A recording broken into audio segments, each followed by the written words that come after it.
What's the most cringe-worthy thing you've ever seen an ungrateful jerk do? My sister once started crying and locked herself in her room after my parents spent the last of their money buying her a Game Boy, because the Game Boy was grey and not pink. Same thing happened to me a few years ago. My sister wanted a laptop, I was in college but had a little bit of Christmas money saved up, so I decided to get her something. I did a bunch of reading about what was the best kind of used laptop to buy, and ended up getting her an IBM ThinkPad T51. I formatted it, installed Windows XP, and went down to the school bookstore and got a student copy of Office to install on it. I was talking to my mum the next day and mentioned what I was getting her. My mum says, "Oh, well, she really wanted one of those new pink laptops. You should have gotten her one of those." I explained that I didn't have the hundreds to spend on a brand new Dell for her, but this was a perfectly nice IBM that would do great for her first year of college. She was graduating high school that year. Later that day, I got a call from my sister where she proceeded to scream at me and demand I get her the pink Dell she wanted.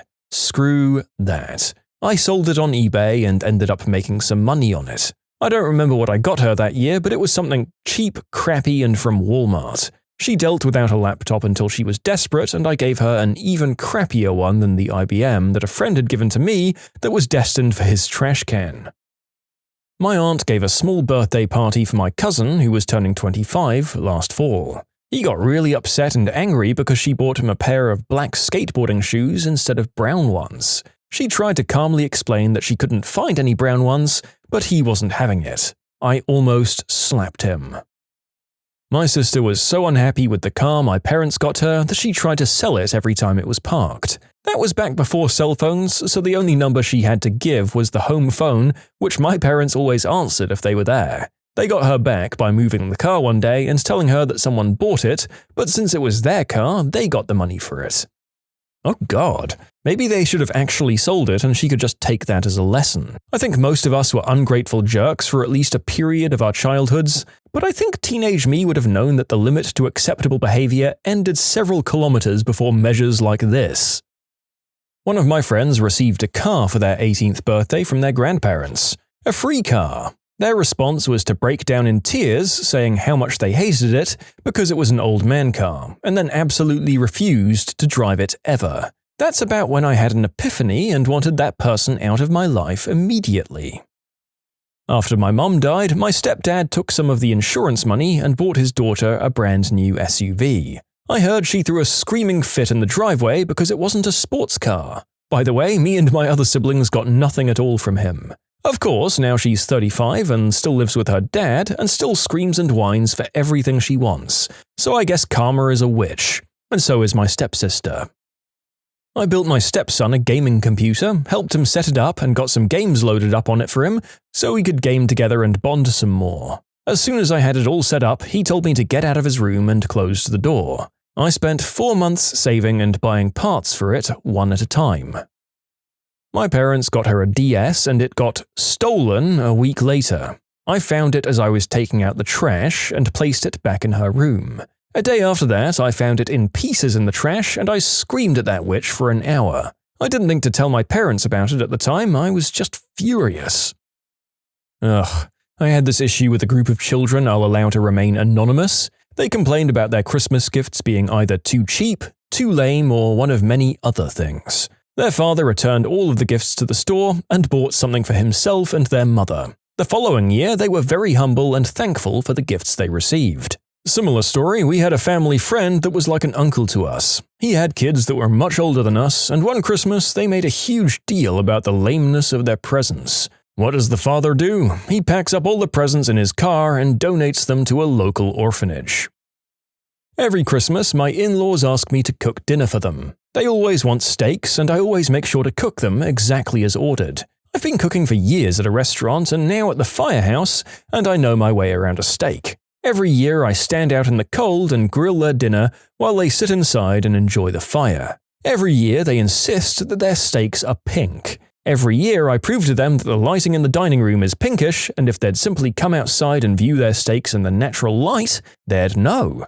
So then I go back outside and grill their steaks until they turn to charcoal to make them happy, and then every year I have to listen to 6 months of complaints about how freaking tough the steaks were. My 16-year-old cousin whined about how our grandparents only gave her £100 for Christmas. I informed her that they're pensioners and she should shut the frick up. Here's one of way too many. There was an early morning cardiac arrest call. We worked on this guy furiously, got a pulse back, everything went right. Good call. Guy gets into the catheter lab right away and walks out of the hospital alive a couple of weeks later. Then his cranky wife sends us a bill for carpet cleaning and says that we tracked in mud on her carpet when we were saving her husband's life. A girl in one of my classes in high school got in all angry and crabby one morning. The teacher asked her what was wrong, and she began by saying her daddy promised her a Mercedes-Benz for her birthday, but she wasn't going to get one after all. At first I thought, okay, fine, her dad was just messing with her and she didn't realize it. After a few minutes of, oh my god, it's not fair, I hate my life, she explained why she wasn't getting the Benz after all. Apparently her mother didn't approve of her having a sporty Benz as her first car. The mum was afraid it would encourage the daughter to drive recklessly. So the mum got the dad to buy a brand new Cadillac CTS with all the bells, dings and whistles instead. Minor upshot, not even a month later she totaled the car. As far as I know, her parents fixed it, but kept it for themselves after that. In short, girl who only has a driver's permit gets crazy upset because she got a brand new Cadillac instead of a Benz for her birthday. My grandma spent a whole frickin' year, knitting me, my brother and sister sweaters. Very nice sweaters in our favorite colors. My brother looked at this and said, "Why would you waste your time making this? I don't even wear sweaters. I'm more of a hoodie guy." He was 18 at the time and that makes it even worse. Ungrateful jerk. Hi, narrator here. So, let's all form a mob and go and find this guy. I will and have accepted many crimes in my time listening to the antics of people on this channel, but I will not stand for disrespecting your sweet old grandma. My niece is 14. For the better part of 5 years, my parents, her grandparents, have been raising her because her parents are deadbeats. Because of what her past was like, witnessing awful behavior at home, lots of emotional problems, she is spoiled rotten. Last year for Christmas, my parents bought her a $400 camera that's nicer than any of us have ever had. This year for Christmas, she spent the entire day complaining about how terrible her camera was and how it takes awful pictures and how she deserves a new one.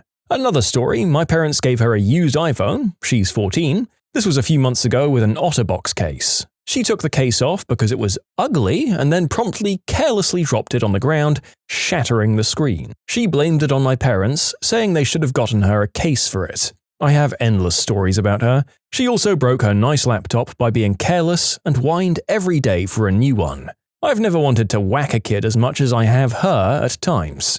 And I feel like I should add that like all situations, it's a complicated one. She's had a difficult past, which is no excuse for her behavior, but it is why my parents spent the better part of her earlier years giving her lots of loving attention. Even as young as 7 and 8, she's been very depressed, on antidepressants, and in therapy. She's made leaps and bounds in improvement, but still struggles with low self-esteem. She's also a teenager. A lot of her behavior can be attributed to the way she was raised until my parents took her in. My parents are doing some things to curb her behavior, and most of the time she's an engaging, intelligent, grateful kid, but she still has moments where we're all just dumbfounded at what comes out of her mouth. My parents have realized that they may have taken things too far with the material gifts and are working to change things. They're both in their 60s and are still supporting my sister and other niece and nephew, as well as raising my 14-year-old and 10-year-old nieces while working full-time.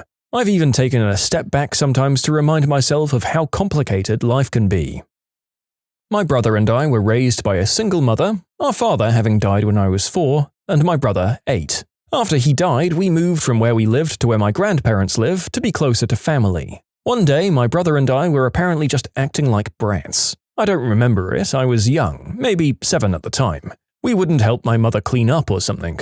Well, my mother told my brother to watch me for a little bit, and then she left for my grandma's, 3 minutes away. I learned later from my brother, who was told by my grandma, that my mother left that day so she could sit at my grandma's and cry. She just cried about how she couldn't take everything we were doing. I've never felt worse about anything in my whole life, and I was probably 8 years old when I found out. You know, some of these stories make me feel way better about my value as a daughter. This one is about my sister's dad. I was in 6th grade and my sister was in 8th. We only had 4 classes for extracurricular activities and she had already taken all of them, as they'd only lasted 3 weeks. So her teacher, and eventually mine, Mrs. McCulley, started teaching her American Sign Language during 6th period instead of what she usually did during that hour. My sister worked hard and became an impressive translator using sign for her age. Mrs. McCulley scheduled a special performance for her to debut her skill using 8th grade graduation ceremonies. She signed "You Raise Me Up" and it was beautiful. She fumbled a little bit during the middle of the song but smiled and mouthed "sorry" to the audience and continued on flawlessly. After the ceremony was over, her father walked up to her and said, "Well, you messed that up, didn't you?" Instead of being proud and grateful to have a talented child, he snubbed her. She was so ashamed and embarrassed, she never did sign again. She could have had a promising career teaching it, and he messed it up. I hate him for that. I try to encourage her to get back into it. She has a 3-year-old son, turning 4 in June, and I'm trying to convince her that he'd benefit from learning to communicate using ASL. She still has contact with her dad. I have nothing to do with him. He's a jerk and always will be. She really believes one day he'll change, and she's crazy, but I guess he is her dad. Also, his girlfriend is pregnant. He's bringing another child into this world to mess up. Yay! You can submit your own stories to be featured here on the channel. The story submission link is in the description below. And if you want to listen to some vibey music in the background, check out easymode, also linked below, and subscribe. My cousin, who's 16, ran away from home because her mum wouldn't buy her a Droid razor. They couldn't afford it. Her mum was working 2 jobs just to support her. She was only gone for a few days, but just long enough to get pregnant. A girl at my high school put a brick on her gas pedal and crashed her brand new Mustang into a concrete wall at school. All because the car she got for her 16th birthday was the wrong color. And she kept bragging that she'd get a new one. "I'm just teaching my parents a lesson." She got expelled and arrested. After that, I don't know. It was 2 months from graduation. I suppose this is more of a funny one because we all need it. One day I got a little pedal go-kart for Christmas. I was so excited. It was amazing, not nearly as excited as my little sister, who got a Barbie playhouse. But she didn't want that anymore, she wanted my go-kart. She wailed and screamed for 2 hours until I gave in and let her have a go. And she pretty much monopolized it for the whole of Christmas, while I made a fort out of the leftover boxes and wrapping paper and threw walnuts into the fire and at my dad. It was fun. Thank you for this little dose of positivity in the face of overwhelming horridness and humanity. I'm sure your sister grew out of it, although I must protest the wasting and busting of good nuts. When I was a little kid, my grandmother had gotten me Teenage Mutant Ninja Turtles for the NES as a birthday present. I was turning like 4 or 5. It was the one thing I really wanted. I loved the Ninja Turtles, and what better than a video game about them? Except, she put it in a box for a toaster. I assumed to throw me off from the fact that she was getting me a video game.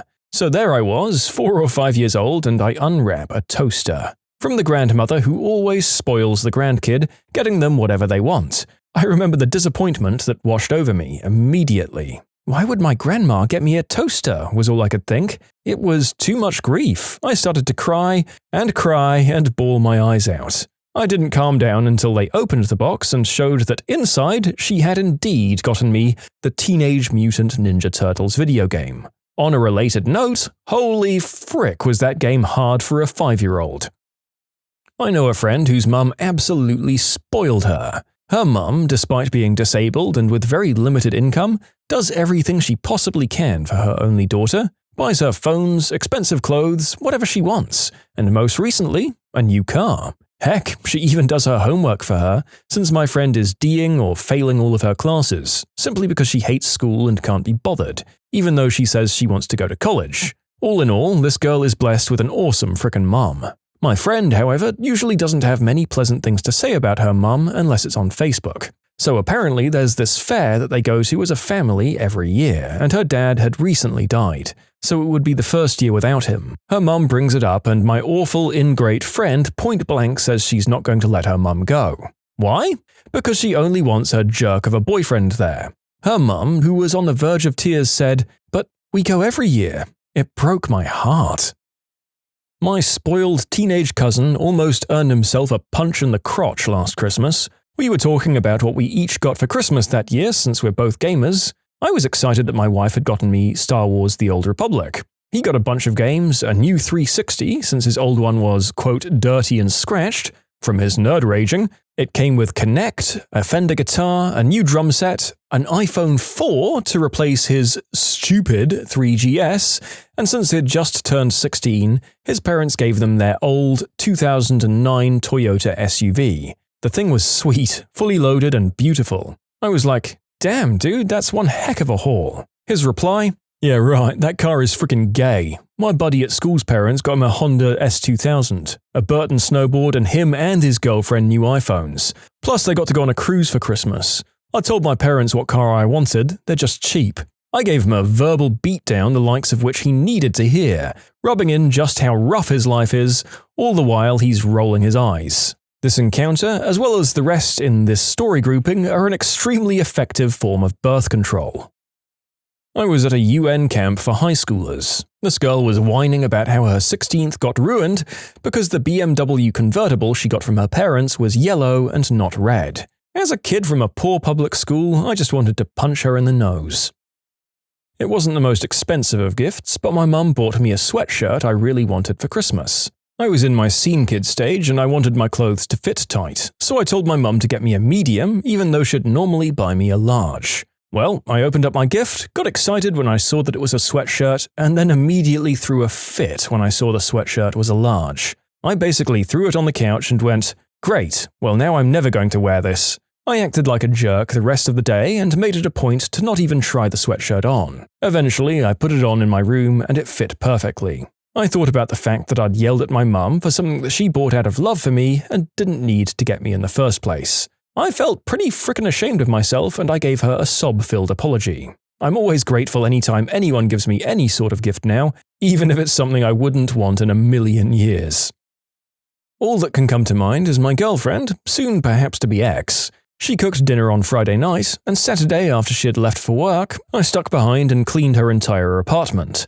I washed all of the pots and pans. It was Italian, so it required a lot to cook, and then I went on to clean her whole place. This morning she snapped at me for washing the dishes twice. I didn't know the ones in the washer were already clean, and then I told her, wow, I guess I shouldn't have washed all those pots in your apartment too. I have spinal surgery tomorrow, Monday, and 2 severely herniated discs in my back, and it hurt a lot to do it, but I like trying to help her. I've taken her out for countless nice meals, which she ruins with her negativity. The waitress will ask her, do you want another drink? And she'll respond in a witchy tone, I don't know. Do I? And the waitress will just give her a look of confusion. I'm tired of having to apologize for her and leave huge tips because of her C-word behavior. I have surgery on Monday and I CC her on the email to my parents, which just states the time and place my parents are taking me, and all she said that night was, why did you send me this email? I said I thought you'd want to know the details, and she said, I'm not waking up at 6:30. Frick.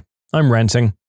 So the narrator is certainly missing a lot of the positive events and nuanced dynamics and complications of this relationship, but still feels pretty secure in saying, dump her. My little sister was 16 and already had a very active bedroom life with her boyfriend, but wouldn't tell my mum. She calls me one night and tells me that they ran out of Johnnies and decided to do the deed anyway. I told her that she needs to get Plan B or take some of my birth control. I looked it up and you can take 4 of the kinds of pills I had to be as effective as Plan B. I didn't have $55 to give her for Plan B, but I did have the extra birth control pills that she could have. I told her I'd drive them over right then, because the sooner she took them, the better. My sister agreed with me, so at midnight I left to drive across town to give her some emergency contraception. As I'm pulling into my parents' drive, I get a call from my older sister. My younger sister had called her and convinced her to spend $55 on Plan B. The same thing I was bringing her, except free, and to call me and to tell me not to worry about it. So my older sister shells out $55 for pills and asks my little sister if she has the money to pay her back. Little sister tells her no, so the older sis told younger sis that she can babysit a couple of nights for her to pay off the debt. Fast forward a week later, my younger sister is watching my niece. As per the secret between sisters birth control debt payment plan, my niece's dad comes to pick her up and they leave. My dad asks my sister if they paid her for babysitting, and my little sister says, no, my older sister didn't pay me anything for babysitting. My dad calls my older sister and tears her out about how she's a cheap piece of crap sister for not paying younger sis for babysitting. In short, my little sister is an absolute C-word. My older sister absolutely cracked it, Australian for had a hissy fit, when she had to use her Centrelink money, the government money, to come interstate when my dad was in hospital because, wait for it, he didn't die. She basically said, I spent all of that money and he didn't even die. I lost my passive-aggressive crap and have barely spoken to her since. We've had a few disagreements over the years. So far, from all of these stories I've heard, I've figured out that teenagers get expensive cars somehow. I'm 24 and I can't afford to own a car with insurance and gas money. How do these 15 to 18-year-olds afford it? I can understand a parent buying a car, but dropping a couple of $100 to $1,000 on gas money and still having ungrateful children? I'm going to look at kittens or something to cheer myself up. A woman I worked with bought iPads for her children for Christmas. They both got mad and refused the gifts. The daughter started crying and locked herself in her room for the rest of the day. They wanted to go to New York City, not have a stupid computer. Okay, maybe some context would help. The daughter wanted to go to New York City to do shopping and to see Broadway plays. They'd already been at least once before for cultural reasons, and the son wanted a car. Both were in their very early 20s at the time. Also, we live in North Carolina, so it's not like we can just pop into town for the day. I'm gonna just go ahead and stop reading these comments in fear of getting too angry and throwing my laptop across the room. People whose work brings them into other people's homes. What stuff have you seen? I once delivered pizza to a falcon tamer whose falcon was just chilling with him on the porch. That was exciting. As most of these stories will feature tales of hoarding, I'll give you a story with a bit of a twist. I'm a plumber by trade, and although most of my work is with processing plants and factories, occasionally our boss will do a favor for a project manager or other high-level contact. We were asked to go and install a RO system, it's a type of water purification system, at someone's country home. Most people have no need for water that pure. A filtration system and UV treatment is way more than enough, but if the client wants to pay for it, then he gets what he wants. So me and my coworker drive to this guy's house in the middle of nowhere. It's a pretty standard-looking house and nothing out of the ordinary. We go inside, and he brings us down to the basement to this big steel door and a set of steps leading further down. This guy had excavated and over the last few years built an underground bunker. Think of the place in 10 Cloverfield Lane, but this was way better built. It was still rather Spartan, as there was no furniture yet, but this place was massive, possibly about 5,000 square foot of living space. There was an air filtration system that would bring fresh air in and pump it out to several spots on his property, a series of buried reservoirs to hold fresh water pumped from his well after it went through his newly installed RO. He had power from a mix of the grid and a small solar plant on the roof of his house and another in a field away from the house, as well as a backup generator. There were shelves in the walls with lights installed for growing small crops, even one room that he said will be dedicated to raising a couple of chickens. This man was geared up to survive the end of the world and had spent a ton of money to do so. I've seen a lot of preppers before, but this was a very different level of prep. I work as a technician in a pharmacy, and sometimes I'll offer to do deliveries at the end of the day if they're not too far and they missed our regular delivery guy.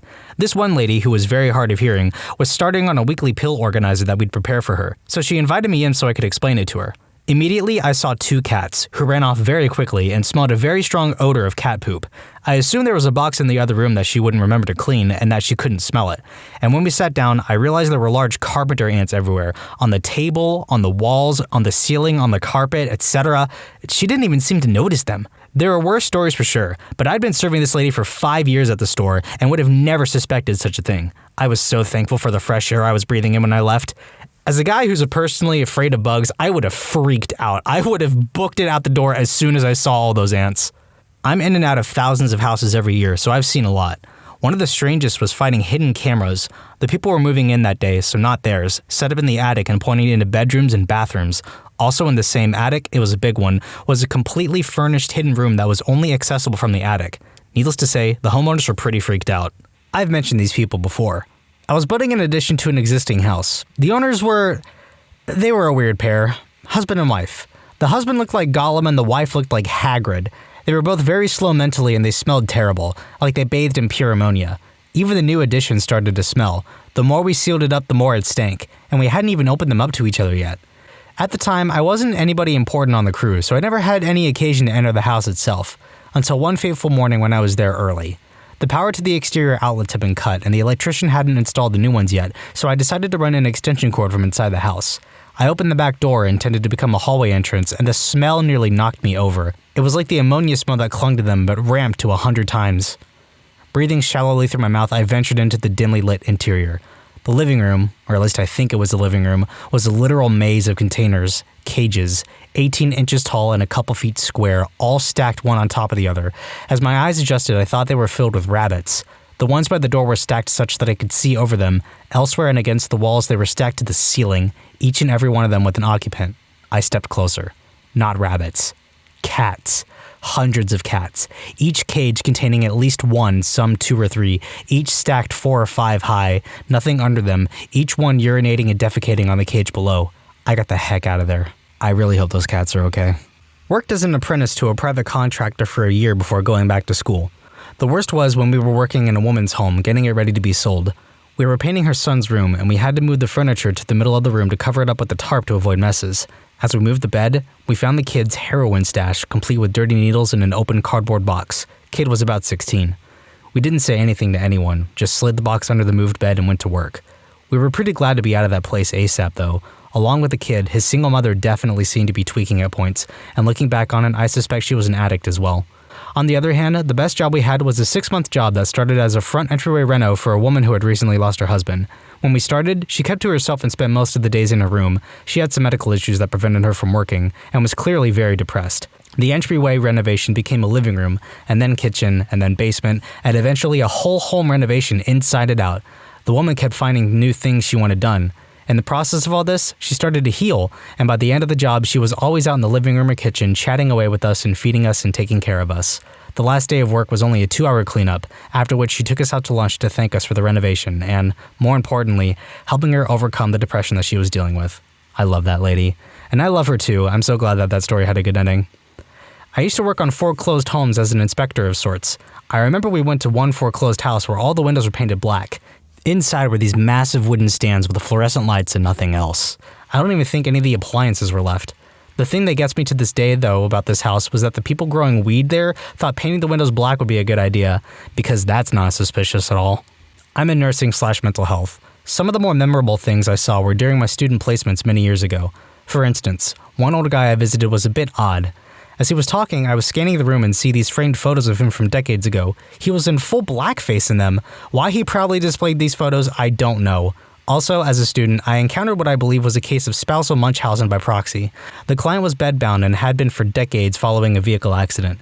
She was skin and bones, couldn't communicate, and had some type of fungal infection covering her skin. The husband watched her like a hawk and didn't leave the nurse and I alone for a moment. Very controlling, yet played up the carer role. It just didn't seem genuine, and I suspect he was getting secondary gains from the years of sympathy in his role, hence my belief it was a case of MBP. There was also some other guy living in the house who just stood around and watched us like a creep. When we got in the car after the visit, both the nurse and I agreed it was extremely disturbing. Nowadays I'm in psych, and the things I see don't faze me. Carpet installer for 30 years. The list is endless. Some highlights. Full-on woohoo dungeon in the basement. NYC male prostitute with custom wallpaper. Silver drawings of gay woohoo on black background. Did several buildings for a developer. Later saw him on the front page of the paper getting arrested for kidnapping/extortion. He was Russian mafia. Have showed up to find piles, not one pile, piles of dog crap all over the house. A secret computer lab in a bazillion-dollar home behind a bookcase, down a long concrete hallway, and a giant steel door. Sounds like he's Batman. Had the power company running an underground line outside the home I was working in. They hit the water main for the entire area. Guy had a water spout in his front yard like Old Faithful, only it didn't stop until they dug up his entire yard and the water had destroyed the entire bottom of his house. He was at work, had no idea it was happening. I could go on. You don't have to go on. That's enough. That's plenty. I don't typically go into other people's houses. I'm a mechanic who does house calls, which occasionally brings me inside to wash my hands or use the bathroom. The best one was when I was doing a job for a man who broke down at his girlfriend's house. After the job was done, I asked to go inside to wash my hands and he says it's fine. I'm washing my hands at the sink and suddenly this naked black woman comes out of a room and gives me a confused look. Who are you? What are you doing in my house? I'm the mechanic. You can't be the mechanic. You're a woman. Person I worked on the vehicle for. Must be cheating with me. With a white girl at that. What has this world come to? Well, to be fair, I'm not white, I'm mixed, and I assure you, I am indeed the mechanic. No, women cannot be mechanics, and I don't care what you are. So the strangest thing I've ever seen on a house call was an overly paranoid, mildly sexist, naked black woman. I tried to calm her down, but it didn't work. Apparently the guy got dumped that night and it was all my fault.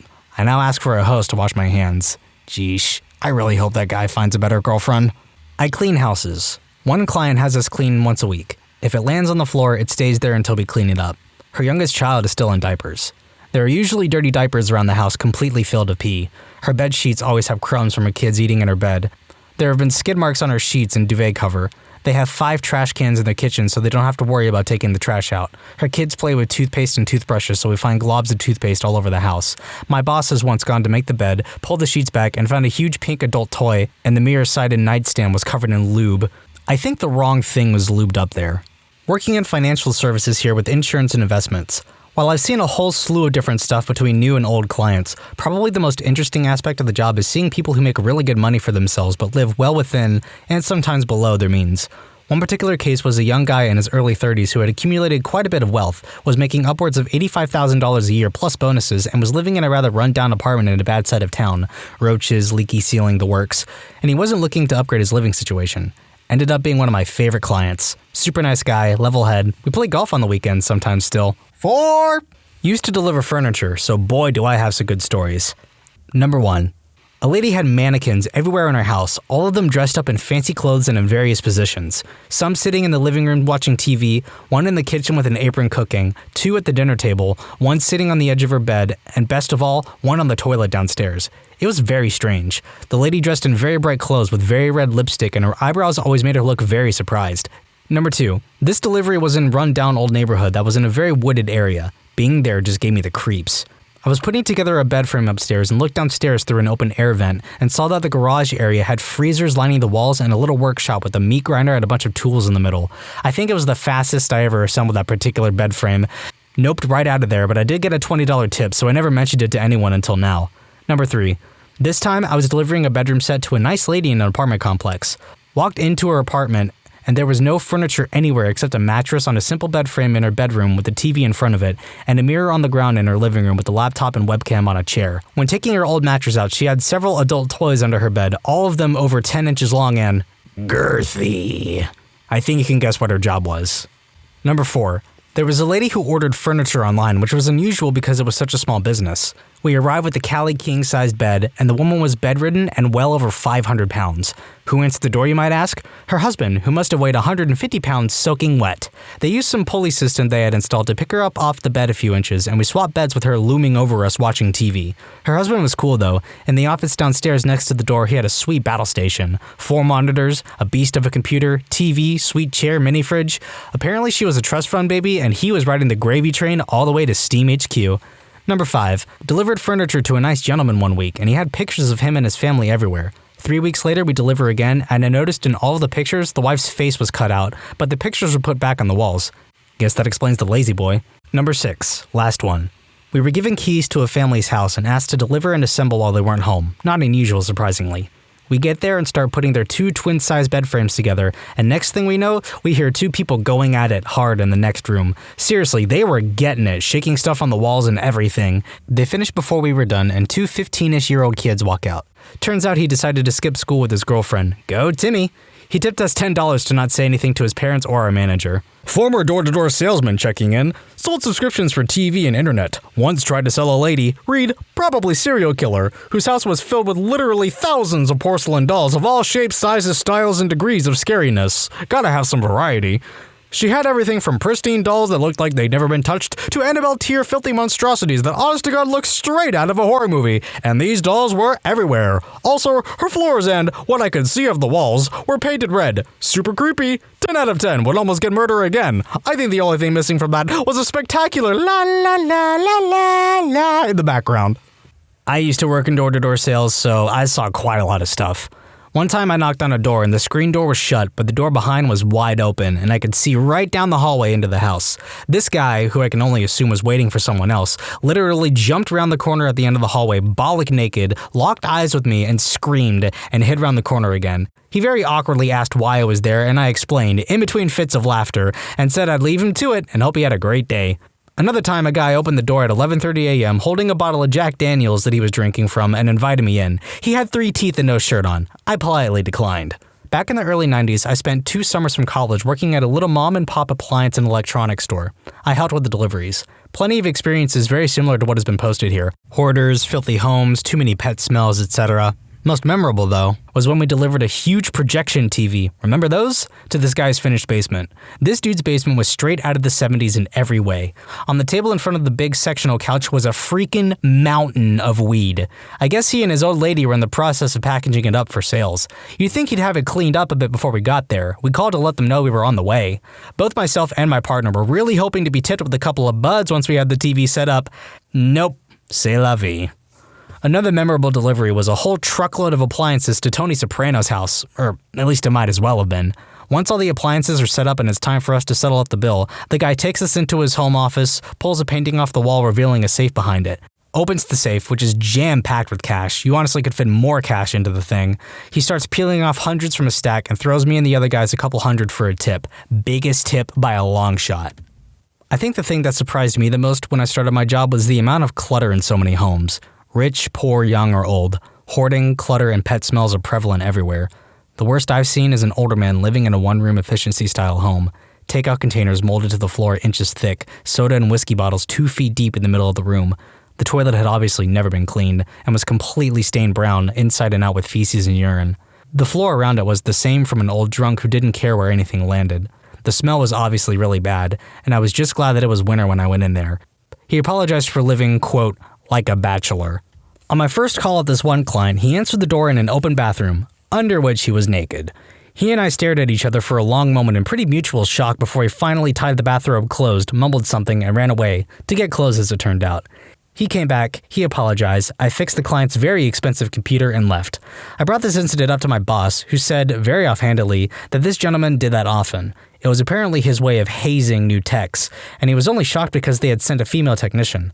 On the upside, the embarrassment seemed to break him of the habit, since I never heard of him doing it again. Why my boss didn't warn me, I have no idea. Silver lining, at least the hazing stops.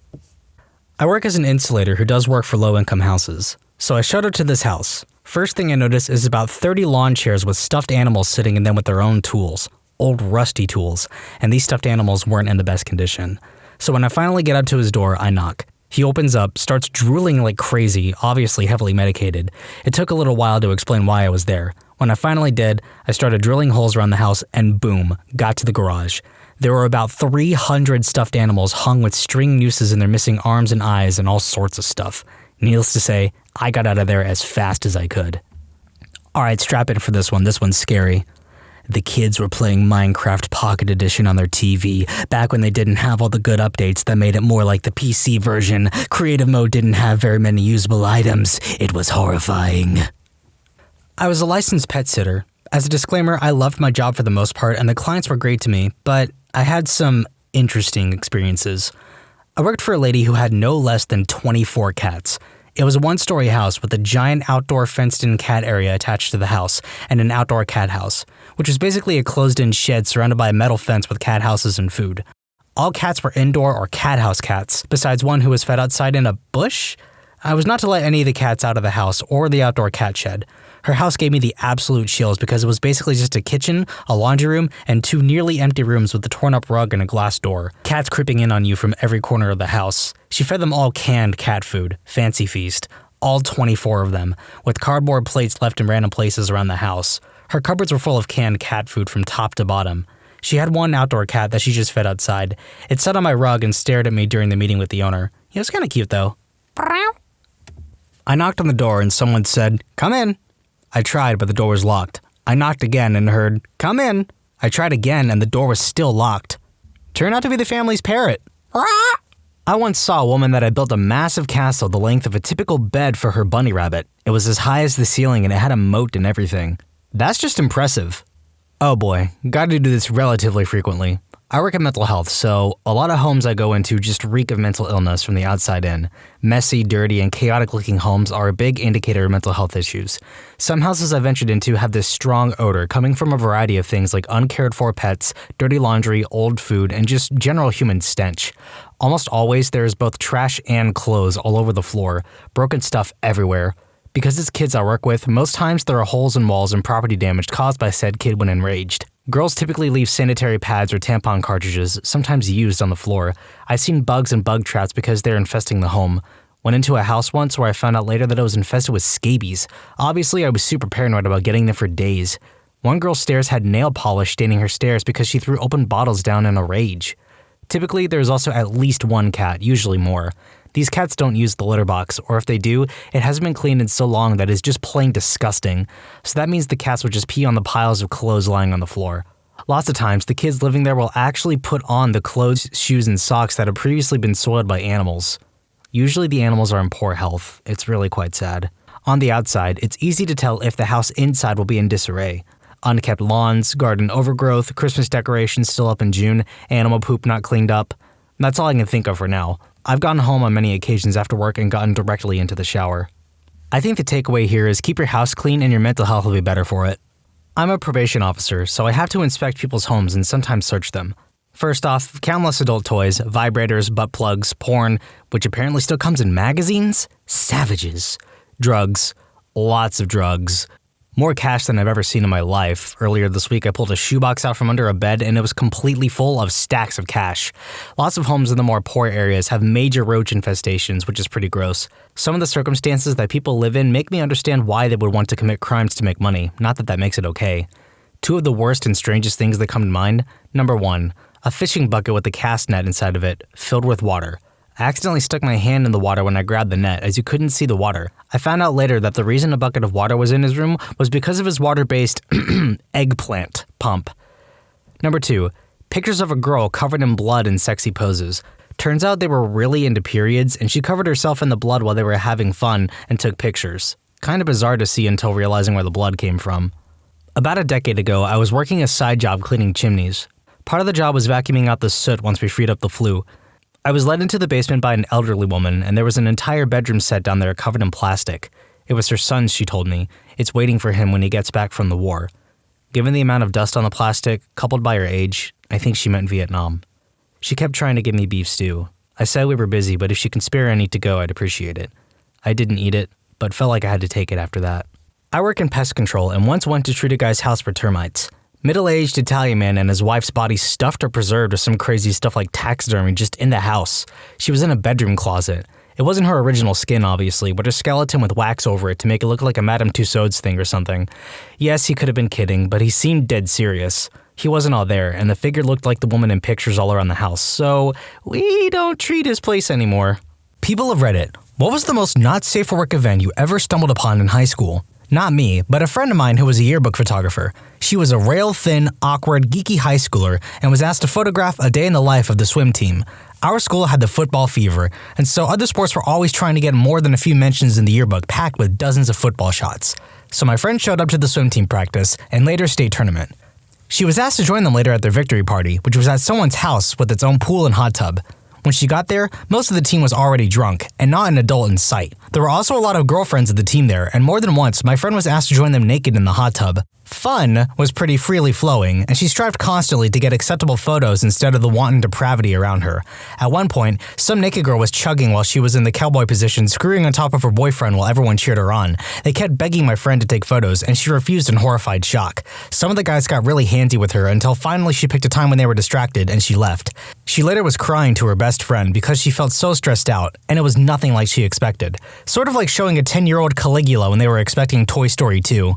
Only one photo made it to yearbook from that party. A hot tub photo where she had to crop out the beer keg and everyone's body was below the waterline so you couldn't tell they were naked. My high school had to ban blankets after 2 freshmen were caught having fun under one in the middle of the art hallway. I walked into a bathroom after a fight. Broken mirror, blood smeared on the wall and floor, water everywhere, probably unrelated to the fight, and a lot of bloody tissues in the sink. Oh, and there was a turd in the urinal. I hope that was unrelated to the fight. Someone got the crap kicked out of him. A freshman got pleasured by his girlfriend under the table in the cafeteria during lunch. Someone sitting near them noticed what was happening, took a video, and posted it online. The administration quickly found out, the video was taken down, and all 3 involved were suspended. I ran cross-country in high school. Sometimes during practice, we would run through trails in the woods surrounding the high school. One day right after school ended, we started running down the trails and stumbled upon 2 students having fun. Judging by their reactions, I don't think they were expecting a group of 15 guys to run by as they were getting it on. High school bus hit a deer. Police were called. Deer was shot 3 times in front of the bus to put it down. Watched it from the parking lot while skipping school. We had a girl who would sit in the back of the bus and seemed to always have a different dude sit next to her. Turns out she was giving guys pleasure for a small price. Had a guy run through the school completely naked. High school, by the way. Even ran up and slapped some teacher's butt. Haven't heard of him since, but it was like 5+ years ago. Legend has it that a guy in my sophomore or junior year used to sit next to his girlfriend and get pleasure during English class. A sophomore at my school gave a freshman a donut filled with white sauce. He got criminal charges. I have no idea what the criminal charges were. I do know that he got fired from his job and expelled. Walked into a bathroom after school and found a guy and a girl about to go to town. She had her shirt off and skirt up. He had his pants on. I caught them just before the moment of insertion. I said nothing. I would have let them to it, except all of the bathrooms on campus except this one were always locked shortly before last bell. So I silently walked to a urinal, calmly did my business, properly washed my hands. By the time I went to leave, the girl was hiding in a stall and the guy was waiting by the door. I shrugged at the guy. Guy shrugged back. I left and heard the door lock behind me. Not one of us said anything or made a sound during the entire exchange. Edit. For everyone calling it a power move, I appreciate it, but I just didn't want to have to pee in the bushes. We always threw house parties at my friend's house. One day I went to grab my jacket from one of the rooms and I heard some moaning and groaning, so I thought it was just a couple hooking up. I flipped the lights on because I couldn't find my jacket and saw that 3 of the track girls were butt naked, finger-banging and eating each other out. Instead of just standing there and watching or trying to participate, my nerdy high school self said, "Hi," waved, and said, "Have fun," as I walked out, giving them privacy. Later on that year, I ended up dating one of the girls and would always try to mention it, and maybe try to get a threesome going. Never happened though. She said it was just a drunk moment. We had 2 people banging under the band bus in the mud at a contest. No one thought it would be a bad idea for the cross-country team to have thin white uniforms until we had a race in a thunderstorm. So many flashbacks of eggplants swaying with each stride. This next one's pretty violent, so fair warning. There was a kid. We'll call him CB. He was notoriously a bad kid. Always in fights, getting kicked out of school, etc. Anyways, his locker wasn't next to mine, but it was really close. He and I never had problems because I purposefully avoided him. One day, another kid, we will call AC, and CB got into an argument. It led to a pushing and shoving match and some crap talking, but got separated really quickly. The next day, AC was walking past our lockers, and CB pulled a literal crowbar out of his locker, ran up behind AC, and hit him in the back of the head so hard that blood hit me in the face. Part of AC's scalp literally half folded over the back of his head as he was on the floor. CB started hitting him in the back and the back of the head with it. Other students jumped on him and held him down. An ambulance took AC to the hospital. His skull was fractured and he had broken ribs. I had to get checked out because of the blood exposure. No idea where CB went, but I never saw him again. Not really not safe for work, just my most vivid high school memory. It was the biggest poop I'd ever seen. Just one huge log, to my memory the size of the toilet bowl. It definitely didn't fit down the hole and had to be removed by a janitor. Everyone told their friends about it, and one by one, we all went and checked it out. Also, no toilet paper in the bowl. All that was there was the one big, fat, legendary turd. It physically hurts me to think about how that came out of a butthole. I would just like to add that I am touched and humbled by all of your poo-related stories. In this time of division and opposition, let us remember we are united by poo. Holy crap, I had the same thing in middle school. Someone made such a girthy, long, robust turd that it had braced itself end-to-end across the entire rim of the toilet above the water. It was incredible. It reeked. It was like God himself had wedged it in there. We missed the first 10 minutes of class as every boy shuffled giddily through the boys' restroom to the big stall where that glorious poop lay in state. To remember it now was easily 3 to 4 inches in diameter and almost a foot long. Just freaking remarkable. The water was even flushed away several times to demonstrate there was no trickery. A teacher rushed in and used a plunger to try and tap it in. It held once, twice, a third time. We were buckled with laughter. It finally broke, and both pieces landed in such a way that still prevented them from going down. Absolute highlight in middle school. I went to a small party at my friend's house. My girlfriend and I got there late. We went in and noticed nobody was in the living room. Weird. They said they'd be here. Start walking to the back and I could hear several voices in the bedroom. I just opened the door and there were 7 of my friends just having a casual group fun. Not me specifically, but 2 kids in my Catholic high school banged in the bathroom and someone caught them and videotaped it. They posted it online. Our school made the news, and now they measure girls' skirts if they look too high, as well as banning phones. Because yeah, girls' skirts were the problem here. In middle school, the health teach went to show a video on the projector, and I guess he had porn on his video player. He offered everyone A's to keep quiet. He was fired, then went to work for a Catholic school. This was junior high, but one kid who we suspected was gay gave another kid who we did not suspect was gay head in the bathroom stall. And for what?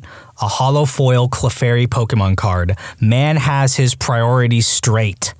I went to a boarding school my freshman year of high school, and a few weeks in, I volunteered to help walk our librarian's dog for her while her leg was healing after an injury. So I was walking this huge dog through the woods around campus when he suddenly sniffed the air and just ripped the leash out of my hands and took off into the underbrush.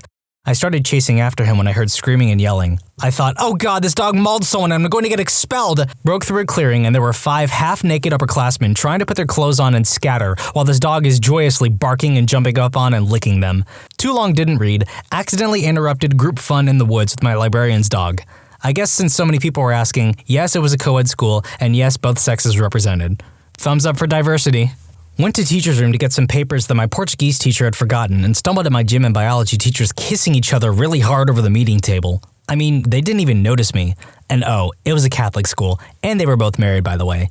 My face when I returned to class without the papers must have been priceless. A girl, freshman, went viral on Snapchat because the guy she was giving head to recorded her and said it was terrible during the recording. I'm a teacher who teaches in a high school. First day on the job, we had 2 kids beating cheeks in the back of one of my shop cars. Should specify I'm an automotive teacher. Pretty not safe for work if you ask me. Okay, 2 stories, 1 not safe for work, but still messed up. Janitor in elementary school died while mopping the floor, and somehow this didn't get around the entire school, and my entire class saw them taking his covered up body out the front door.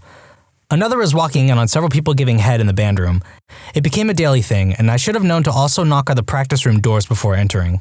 We had many PCs in our school, and every computer room had a projector. So once when the teacher was ill and no replacement came, we were in that room. Someone started the projector and quickly found out that every porn site he tried is blacklisted, but playing from USB apparently works fine. We later found out not only are the connections whitelisted, but also fully monitored. Not long after the movie show with sound and everything started, the IT tech guy comes with a substitute teacher. That internet search history was apparently enough for them to suddenly have a substitute teacher for us.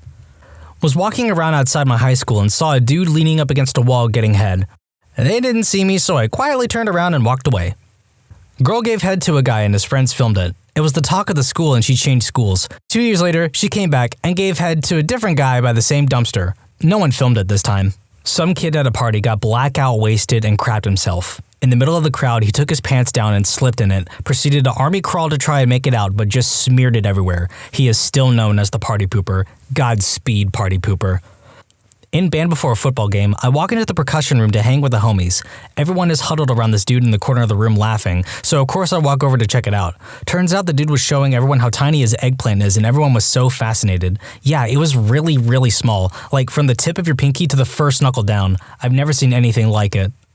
Freshman year of high school, football team is out practicing. A senior varsity player came to the freshman locker room, cut all the locks off of our lockers, and stole our clothes. Nice enough to take wallets and phones, etc. out of pockets and leave them in the lockers, though. Idiot didn't realize the hallway cameras had him the whole time. Most of us chose not to shower until we got home and, as a team, proceeded to leave in groups in undershirts and boxers or no shirts and boxers after getting a call our rides were there. Small town, small school, so ultimately he was just benched for a few games, suspended for a day or two, and his parents had to buy a bunch of padlocks. In middle school, some kids walked in and started having fun in the stall next to me while I was pooping. Eventually, they smelt my presence. Oh man, I've got a good one for this. So I'm in high school theater class and I've been helping the teacher out with a lot of tasks like setting up the green room and stuff. Just little helpful stuff. Well, apparently one of us left the door unlocked and unattended for a little too long. In our green room were 2 big blue couches that were the most uncomfortable things I had ever sat on. Teacher comes running into the room from the hall and says, "Hey, I think someone is in the green room. Go with me so I can have a witness." Thinking nothing of it, I go. We stand by the door and someone is most definitely in there making some pretty unusual sounds. I realize what the sound is a half second before the teacher throws the door open to 2 kids from my class getting down on that couch. I only had like 2 seconds of view time before the teacher screams, "Good golly, Miss Molly!" and slams the door. I sat outside that door crying from laughing for about 20 minutes before they knocked on the door to be let out, realizing we had the stage completely locked down. The look on their faces when the principal let them out and led them to his office will forever be in my mind. Can you imagine? Knee deep, about to blow, and from over your shoulder, "Good golly, Miss Molly!" I dream of it sometimes and still wake up laughing. Not me, but a few freshmen encountered sophomores having fun on a hill my school had for cross-country and I think football. And then someone marked that hill on Google Maps. What happens in the locker room should stay in the locker room. With that said, I once walked in on a kid shoving a crucifix up his butt on a dare from his friends. Catholic school, eh? The janitor didn't cordon off the area when someone spilled a large half-gallon of milk. One student ran into the cafeteria, slipped and busted his butt. The janitor was suspended for 1 day. A bunch of guys in the athletics class got mad at a kid for mine for cheating during dodgeball, so they walked into the locker room butt naked and whipped him with towels. I just walk in and see someone's dong flipping around like a corrupted body part in a PS1 game before he leaps off the bench and goes ape on the guy. I noped the heck out and waited in the hallway with everyone else. Before anyone asks why didn't I or anyone else help, the coaches were nowhere to be found and we were scrawny freshmen against football and wrestling players in good shape. The guy eventually comes out drenched in sweat, calls us jerks, then kicked on one of our backpacks. 2 people were caught having fun behind the curtain on the gym stage by the master of custodial arts, or janitor if you want to be a jerk about it. He said hi to both and walked out. Dave was cool. A junior boy filmed 2 sophomore girls having fun, and of course, he made copies and passed them around. One copy landed in the dean's hands, and she called both girls and their parents in and freaking watched it. Yeah, because that's not gonna traumatize anybody. A guy hanging from the theater rafters by one arm. Like, by choice? What's the not safe for work part? Naked and covered with mashed potatoes? In 11th grade English, the desks were in a U shape, so some students were facing each other from across the room. This is important later on. So I had a few girls in my class I thought were attractive, and there was this one girl who was a cheerleader. She sat directly across from me so I could see her face rather than the back of her head. So anyways, because I was able to see her face, I was also able to see the rest of the front of her body. So one day while my teacher was reading us a book, this girl was wearing a fairly short skirt. I happened to just glance and saw up it. Being a 16 to 17-year-old, I'd glanced here and there. Eventually she noticed, and you would think that when you notice someone looking, you'd close your legs. The opposite happened. I'd been wearing athletic shorts as it was a hot April day, so this girl is spreading her legs whilst wearing a short skirt and a thong. She kept looking at me and kept spreading until she couldn't spread much further. I obviously had a tent, and I'm almost certain she must have seen, because she was biting her lip, and I swear to God, I could have sworn she'd moved her thong over just enough to show herself slightly. Now keep in mind, there was maybe 10 people in that class, including me, and the side I was on had 5 or so of us, and was majority girls with the exception of me and a gay guy, so she was definitely showing me. Being awkward as heck though, I never bothered to talk to her much or anything, so I never got any chance to ask her out or anything, but that was probably the hottest thing I'd seen in high school. Walked over to the local church where my buddy and resident school 10 out of 10 were last seen. I started using a small flashlight because it was dark as heck and heard rustling under some pine trees. I heard whispering, and being sober just flat out yelled, "If you 2 are screwy, just let me know so I can turn around." Yeah, we are, but...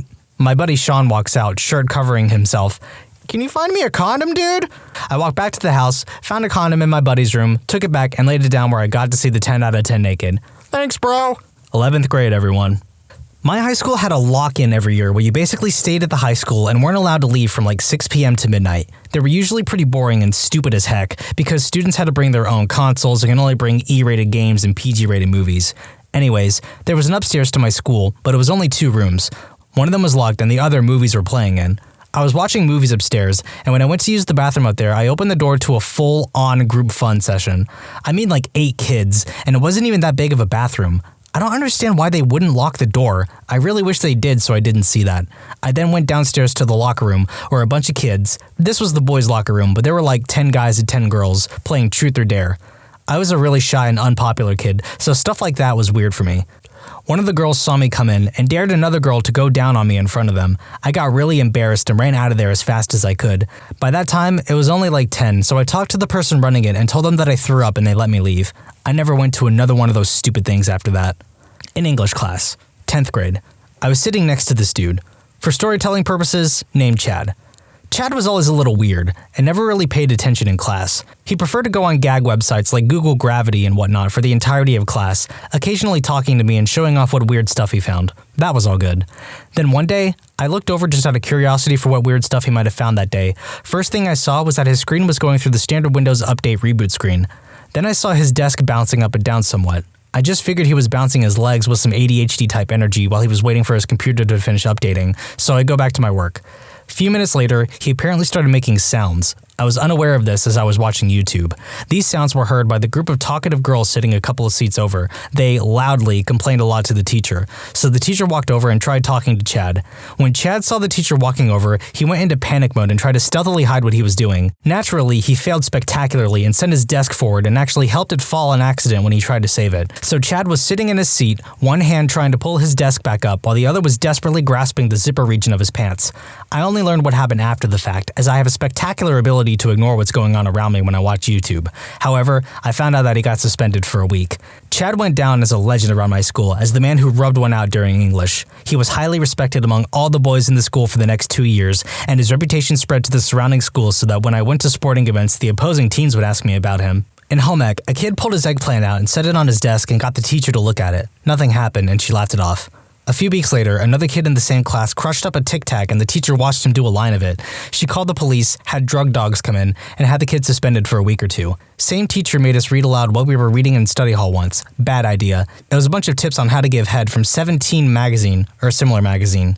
Each one of us had to take a turn reading one, each person yelling the tip to all who could hear. Freshman year, our chemistry teacher taught us how to make gunpowder. We were supposed to light it all in the flame hood, made a huge batch, put it in a 2-liter bottle, and blew it up outside. Ironically, cops weren't called for that one. Drew a bunch of eggplants on rival team school buses during a basketball tournament. It was orchestrated so no one could tell who did it. Police got called in. It's a small town with 3 officers. 2 stayed inside with the kids, 1 had to scrub the eggplants off the buses. Result, a bunch of kids had to wait in the gym for a few hours, and we got interrogated. No one confessed, so nothing happened there. Not safe for work, but those and a few unmentionable events got us out of senior year a week early. The administration waited until a Friday and told us we were done with high school and to not come back until graduation. That was kinda cool, but we didn't get to have prank week. This was before cell phones had passwords. Found a phone. Looked at the picture to see who it was. Saw a video of a girl spreading peanut butter on her genitals and having her dog lick it up. This didn't happen to me specifically, but it happened in the class that I happened to be in. I was in my theater class and we were practicing a play that we were going to do during one of the periods of school. 15 of us were on the stage with the theater teacher working on our part. The 15 of us were robots that worked together as a machine, and the other 4 went with the student teacher because they were the humans of the play. They went to one of the lecture halls and the student teacher flipped on the lights and they caught 2 people making out in the area, and the girl was giving the guy pleasure. Needless to say, the 2 got out of there real quick with the guy zipping himself up. Went to a private all-boys school. My senior year, I walked into the band practice hall on a Saturday afternoon to find 2 guys going at it. One was elbow deep in the other's butt. And that's how I found out what fisting is. I didn't report them, but I did call the other one Kermit for the rest of the year. We once had to work with iPads, and when I turned mine on, the background image was a furry, and when I went to the internet browser, it was on Hentai Haven. Of course, I quickly backed out of the site before anyone could see it. I must say, the Chad who looked up porn on a school iPad had some cojones on him. I think one of the most I've ever laughed in school was when someone managed to connect to the projector in the assembly hall and play Shrek is Love, Shrek is Life, followed by Ram Ranch. I had my goon sneak into school to take down all the bells as a prank. He didn't know the difference between fire bells and class bells and took down both. That made the work environment not safe, and is why the police were called. I don't know which one is the most not safe for work experience, but each one has their own merit. What kind of schools y'all go to? What was the most shocking thing you heard the quiet kid say? In class, he asked the woman teacher if he could go to the toilet. She sternly replied, "You've got 2 minutes, Richard." And Richard says, 2 minutes? It takes me that long to unravel it. Teacher goes red and everyone loses it. We were having a bullcrap elective course and we ran out of stuff to do, so we wound up having story time. My friend walks up to the front and starts telling us about how once he got pretty badly injured. Basically, he was walking into his friend's house, slipped on some black ice, face planted on it, and his front teeth tore off most of his front lip and broke off. He ran into the house babbling and bleeding. He was like 11 and missing part of his face, so he wasn't 100% coherent at the time. And his friend's mom takes one look, runs into her bedroom, locks the door, and doesn't do anything until my friend's dad arrives and starts screaming at her. My friend says he still has no idea why the grown adult woman couldn't handle the situation any better, and we all start making guesses and bullcrap psychoanalysis. Cue the quiet kid raising his magnificent head and blessing us with enlightenment. Maybe she just needed to finger herself real quick. So this one kid, who barely ever said 2 words one day, asked the teacher for the time. It was at some after-school thing and there was no clock. The teacher says the classic, "Time for you to get a watch," which for some reason was funny to everyone else. The quiet kid doesn't laugh. He looks the teacher dead in the eyes, and once everyone quieted down, he says, "So are you gonna tell me the freaking time or what?" We were in like 7th grade. In class we were studying genetics and one guy was being a real jerk and the teacher couldn't get him to shut up. Then after discussing inbreeding in dogs, one quiet kid raises his hand and says, "So is this likely how Peter became so freaking stupid?" The jerk kid who constantly screwed with people was in line with the quiet kid and the quiet kid's friend. The quiet kid is a bit overweight, so when he gets up to the lunch lady and gets his chicken nuggets, the jerk says, "You don't want extra nuggets, big guy?" The quiet kid out of nowhere just starts ranting. "No, I'm all set, but what are you up to this weekend? You want to hang out, grab some food, maybe screw a bit? I like to be on top and you look like a bottom. What do you say, want to screw tonight?" The entire line is dead silent. The jerk starts getting all mad and acting like he's gonna start a fight, and the quiet kid says, "Okay, fine, you can be top, baby." The jerk kid leaves to the entire line laughing their butts off at his expense. No idea if the quiet kid was gay or he just knew that even jokingly suggesting the jerk kid was a homosexual would upset him more than anything. But I do know he left the line with his delicious chicken nuggets and a huge smile on his face. Quiet guy I work with never said much until he came up to me and asked, "What happens when an Eskimo is pleasured?" Before I get the chance to respond, he throws a handful of ice at me and walks away. In junior high in the mid-80s, the game Trivial Pursuit was all the rage. We played it in math class one day, and this kid, Gary, who never said anything at all, totally spanked everyone else by answering every single sports-related trivia question. He got a lot of attention for it, and I believe he walked a little taller after that day. I don't think I ever heard him say anything else, but I did see him sitting on the bleachers at a few sports events. The quiet kid from my grade stood up one day, grabbed a broom, stood on a chair, and began trying to swat bees that got inside. One bee landed on the window where a quiet kid proceeded to yell, "Die, bee! Die!" and then swatted and shattered the window. He screeched when it happened and then sat back down. Never heard him speak again. One of my students hardly said a word all year until a couple of weeks ago. I was trying to get a group of talkative ones under control and she had enough. She yells out, "Shut the heck up! I'm trying to work, you freaking jerks!" Awkward silence followed because I didn't know how to handle the normally studious and quiet one losing it. I was like this in middle school.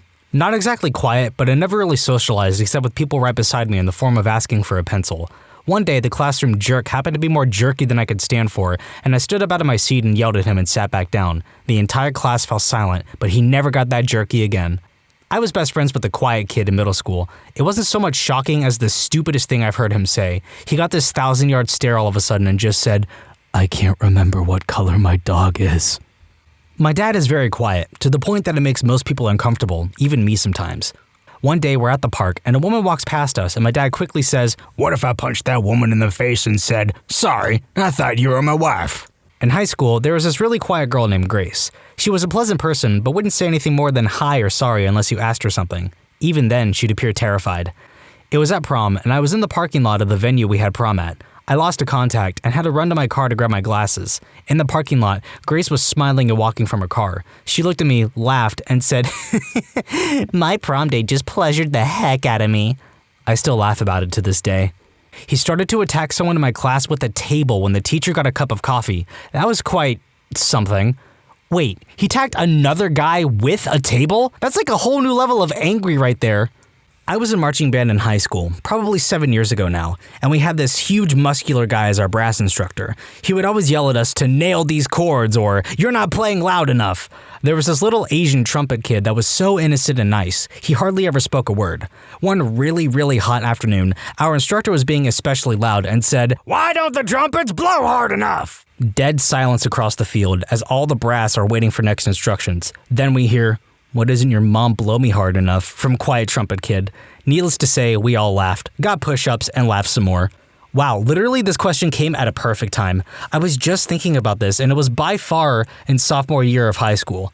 This kid was so odd that honestly no one ever really noticed him, but one day he's sitting across from me at a table, and he sees this one girl in really tight shorts and goes, "Man, I could have my head up her butt for months." It was pretty shocking. 72 virgins is nowhere near enough virgins for eternity. That's like a week's worth of virgins. I went to middle school and high school with this boy named Daniel. Never once heard him say a word. A friend of mine said he would whisper sometimes. The night of our senior party, we heard some music coming over from the corner where the karaoke machine was set up. At first, no one really noticed him because people had been singing on it all night, and most people stopped paying attention. But this was different because no one was singing and the music was playing. The DJ stopped the music and started the song again. Daniel was standing there looking frightened. But this time around, when the song started, he began to sing. Everyone in the room stopped what they were doing and just crowded around him. He wasn't a great singer by any means, but 99% of the people in the room hadn't ever heard him talk. When the song was over, everyone started clapping and cheering, and he walked away with a big smile on his face. I actually really like that story. No matter what you do, there are always people who will support you. In kindergarten, there was this kid, Donatello, and he never said a word. He was nice enough, played games and everything, but completely silent. One day we were looking out the classroom window as a cop drove by. Donatello opens his mouth and says, "Police car." At the time, we were all excited to hear him speak, but looking back, that kid must have had some real dark history. In high school, I had first level Spanish with this kid who was super quiet. At the end of the year, we all had to give a speech in Spanish in front of the entire class. This dude stood up and gave a speech, not in Spanish, but in a language that he had spent the entire year inventing. Playing rugby, hooker fails completely at line out. Someone shouts jokingly, "Does anyone know any good hookers to replace Patrick?" Quietest guy on the team. Never hear him say anything. Maybe Patrick's mum can help. Proceed to fall on floor. So this isn't so much what he said. The seniors played locker pinball with the underclassmen. It's exactly what it sounds like. They bounced one little guy constantly. Made him late for class a lot because they keep him bouncing so long. Well, one day, they were bouncing him and he super politely said, "Please stop, you're hurting me." Obviously, the seniors bounced him harder. Apparently, that was this kid's breaking point because he leapt onto the nearest senior, who just happened to be our star basketball forward. The little freshman bit into the senior's neck and literally tore a mouthful of skin off. He just stood there with this piece of bloody skin on his shirt, growling at everyone. Needless to say, no one ever screwed with Mad Dog Mike after that. Jeremy. This guy was so silent that we believed he was a mute. The school had just recently painted the bins in all kind of weird styles. As our group was walking somewhere at lunchtime, we passed a bin that was covered in handprints. He offhandedly goes, "That bin is handy," leaving us dumbfounded at his pun bomb. We sat in the classroom, I think in 5th grade. My friend had done a PowerPoint presentation about Eminem. He talked about that he lived in a trailer as a young boy, and the quiet straight-A student stands up and says, "Just like you," and asks to use the toilet. No one understood anything of what just happened. We live in North Europe. It's practically no one that lives in a trailer here. My friend didn't. If anything, I think that student was just looking for an excuse to be out of pocket. This one is pretty serious, so just a fair warning. Nothing. Let me explain. I took a class with Sung Hui Cho, the Virginia Tech shooter, one semester before the shooting. The class was called Contemporary Horror. It was a one-time elective offered by my favorite professor. We read horror novels and watched horror films, and discussed the craft of creating scary stories, but also how they reflected or represented their era's fears. It was a great class. There were only about 15 students, and it was discussion-heavy. Cho was one of them. I honestly never noticed him, even in that small class, until halfway into the semester. He wasn't quiet, he was silent. So on the day we all finally noticed him, our professor asked him something directly, and Cho just stared at him. I can't remember the question, but the nature of it meant silence was potentially an acceptable and funny response, so we all laughed. Except Cho. He just kept staring at our professor. Our laughter awkwardly died, and after a few moments of uncomfortable silence, our professor just said, "Okay," and moved on. It was so strange, but I forgot about that weird moment until after his rampage. That professor later told me that Cho's papers had been disturbing, but the nature of our course meant the envelope was being pushed a bit, and it had never been bad enough to suggest he'd do what he did. That professor was a good man, and he admitted he struggled with not blaming himself on some level for 1, not identifying how severe Cho's mental health problems were, and 2, for the graphic and terrible nature of some of what we watched in that class, which may have inspired Cho. He knew that it was bullcrap, but a part of him couldn't help but feel some blame. It was terribly sad. Hopefully this next story will lighten some things up. There was this one quiet girl in my class, and she would never say anything. This was around 3rd or 4th grade, but I would always try and get her to talk. I would be nice, like when she had no paper in her binder, I'd take notice and give her some before she can ask. When she was searching for a pencil in her bag, I gave her an extra one I had. It was like small little acts, picking up her pencil when she dropped it, etc. Then at lunch, this kid was picking on me. I was short, weak, and very emotional back then. She came out of nowhere and told the guy, "I'll give you 3 seconds to walk away." I was stunned because those were the first words I've ever heard her say. The guy slapped me, and she did a straight kick to his balls after that. I was honored, and shocked she ever said anything. She never said anything after that, but I did say thanks. Texted friend that I did get to keep in touch with from work back then. She said that Quiet Girl moved shortly after I did. She did have Quiet Girl's number, I called it, and it came up with "this landline has been disconnected." Now I'm struggling even more. I need to find this girl. The girl I texted, though, didn't even know her last name. No one really did, I guess. What high school she goes to is still unknown. Where she lives, still unknown. All is not lost, though. I'm still waiting on a Facebook Messenger reply to see if another girl knows her last name. I did try just typing in her first name on Facebook, and I probably typed Elena's name 100 different ways and found nothing. She's not able to be publicly searched on Facebook. Neither am I, but geez, it sucks. I have one last hope. If you can all cross your fingers with me, it might just work. I learned that I won't be able to talk to her. Through a list of people I got her mom's number, her mom apparently remembered me by name, and then she said that she is, in circumstances caused by family, not letting her talk to anyone or go anywhere for a while. I never was able to find out why, but, it sucks. I'll update if I ever talk to her. If I ever see her, I'll take a photo with her. Tomorrow, I'm going to try to talk to her mom again to find out what happened. Thanks for the help, Reddit. If I ever marry her, I will share anything but her body and love with you. Thanks again, Reddit, for all y'all who have cared about my little story. As someone pointed out, it's been 5 months, and I want to add very little has changed. She and I still aren't exactly allowed to talk. I've talked to her mom a couple of times. I've talked to her once, and it's been better than the silence between the years. I've learned things like her current height and seen a picture of her, one she took when we got to chat once. But it doesn't look like there's much to work with in talking to her. Her mother was deemed unfit to parent or something like that in court against her dad's parents. I haven't asked about her dad, but I assume he's dead or ran off. I changed some of the things in this edit to avoid having too much info about her there, but I know I won't be able to take any of it down from the internet for good. So far, it looks like the only chance I'll get to talk to her again is when she turns 18 in a year and a half. Everyone, send your energy to that guy. We gotta get those two together. It's meant to be. One thing I always say, as a quiet guy, is whenever people are talking about me within earshot, they usually say something like, "That guy, he just never talks." Then I say, "No, but I hear everything." They all just kind of laugh awkwardly and slither away. I think it's weird how my lack of conversation is such a huge conversation starter. Our quiet kid was Tommy. Tommy never said anything ever. Out of all of the lunches we ate at our table senior year, I think Tommy was the only one who never told a story or even added anything to the conversation. He just always sat in the same spot along the wall, eating his lunch and laughing occasionally at our jokes. One day we were sitting in the cafeteria eating lunch and sharing stories like we always do.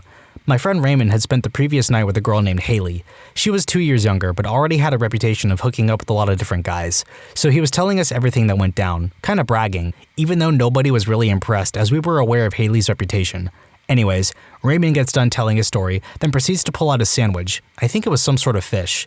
It didn't look very appealing to Raymond or us, so he says, "This looks disgusting, but I'll give it a try anyways," and proceeds to take a bite. In pipes Tommy, "Is that what you said about Haley last night?" Everyone explodes into laughter, drawing the attention to the entire cafeteria. Raymond is just sitting there mid-bite, stunned. I'm bent over in pain from laughing. Others are on the floor. One guy ran to the bathroom because he thought he was going to puke from laughing. Even Ray had to laugh. I never noticed him laugh, but Tommy had this sly grin on his face the rest of the lunch hour. I was, and still am, a geek, and I got bullied a lot in school. The Columbine massacre happened when I was in 8th grade, and all of a sudden, everyone started thinking a bit more carefully about the ramifications of spending years physically and psychologically torturing kids who were too small or afraid to fight back. I didn't make the connection at the time. The bullying kind of fizzled out for me in high school, and I just thought it was because everyone was getting more mature and empathetic and growing less cliquey, and I was delighted that some of the popular people were suddenly being so generous and friendly with me. It wasn't until one of these people asked me if I'd kill her if I brought a gun to school and shot everyone, I realized that a lot of the recent kindness the popular kids were suddenly displaying towards me was not necessarily coming from a genuine place. I was deeply insulted that anyone ever thought I would do anything like that, and deeply hurt that the other kids didn't actually like me. They were just afraid of me, and were being nice to me out of fear. A lot of the other established nerdy kids were in the same boat as me, including this one kid, Pat. I didn't know him very well, but he was frail, pale, bespectacled, highly intelligent, and quiet as a church mouse, so he was already on my radar as a potential ally. We were in an SAT prep course together, and I started sitting next to him. He didn't say much of anything to me or anyone for a few weeks. Then, one day as we were all settling in and waiting for the teacher, one of the popular girls who was particularly bubbly and not particularly gifted with intelligence said, "Pat, I used to think you were going to come to school and shoot everyone, but now I know I was wrong." Pat looked down towards his desk, stroked his chin thoughtfully, and said, "We'll see." And the rest is history. Pat and I are still close friends to this day. Freshman, innocent, quiet girl on the spikes on top of German helmets from the war. "They look like painful butt plugs." We were chilling in a bar in Prague, and someone rolled up some hash oil and tobacco and passed it around. The quiet kid hit it and got even quieter. 20 minutes later, some aggressive growling black metal comes on, and out of nowhere he yells, "Kill your parents!"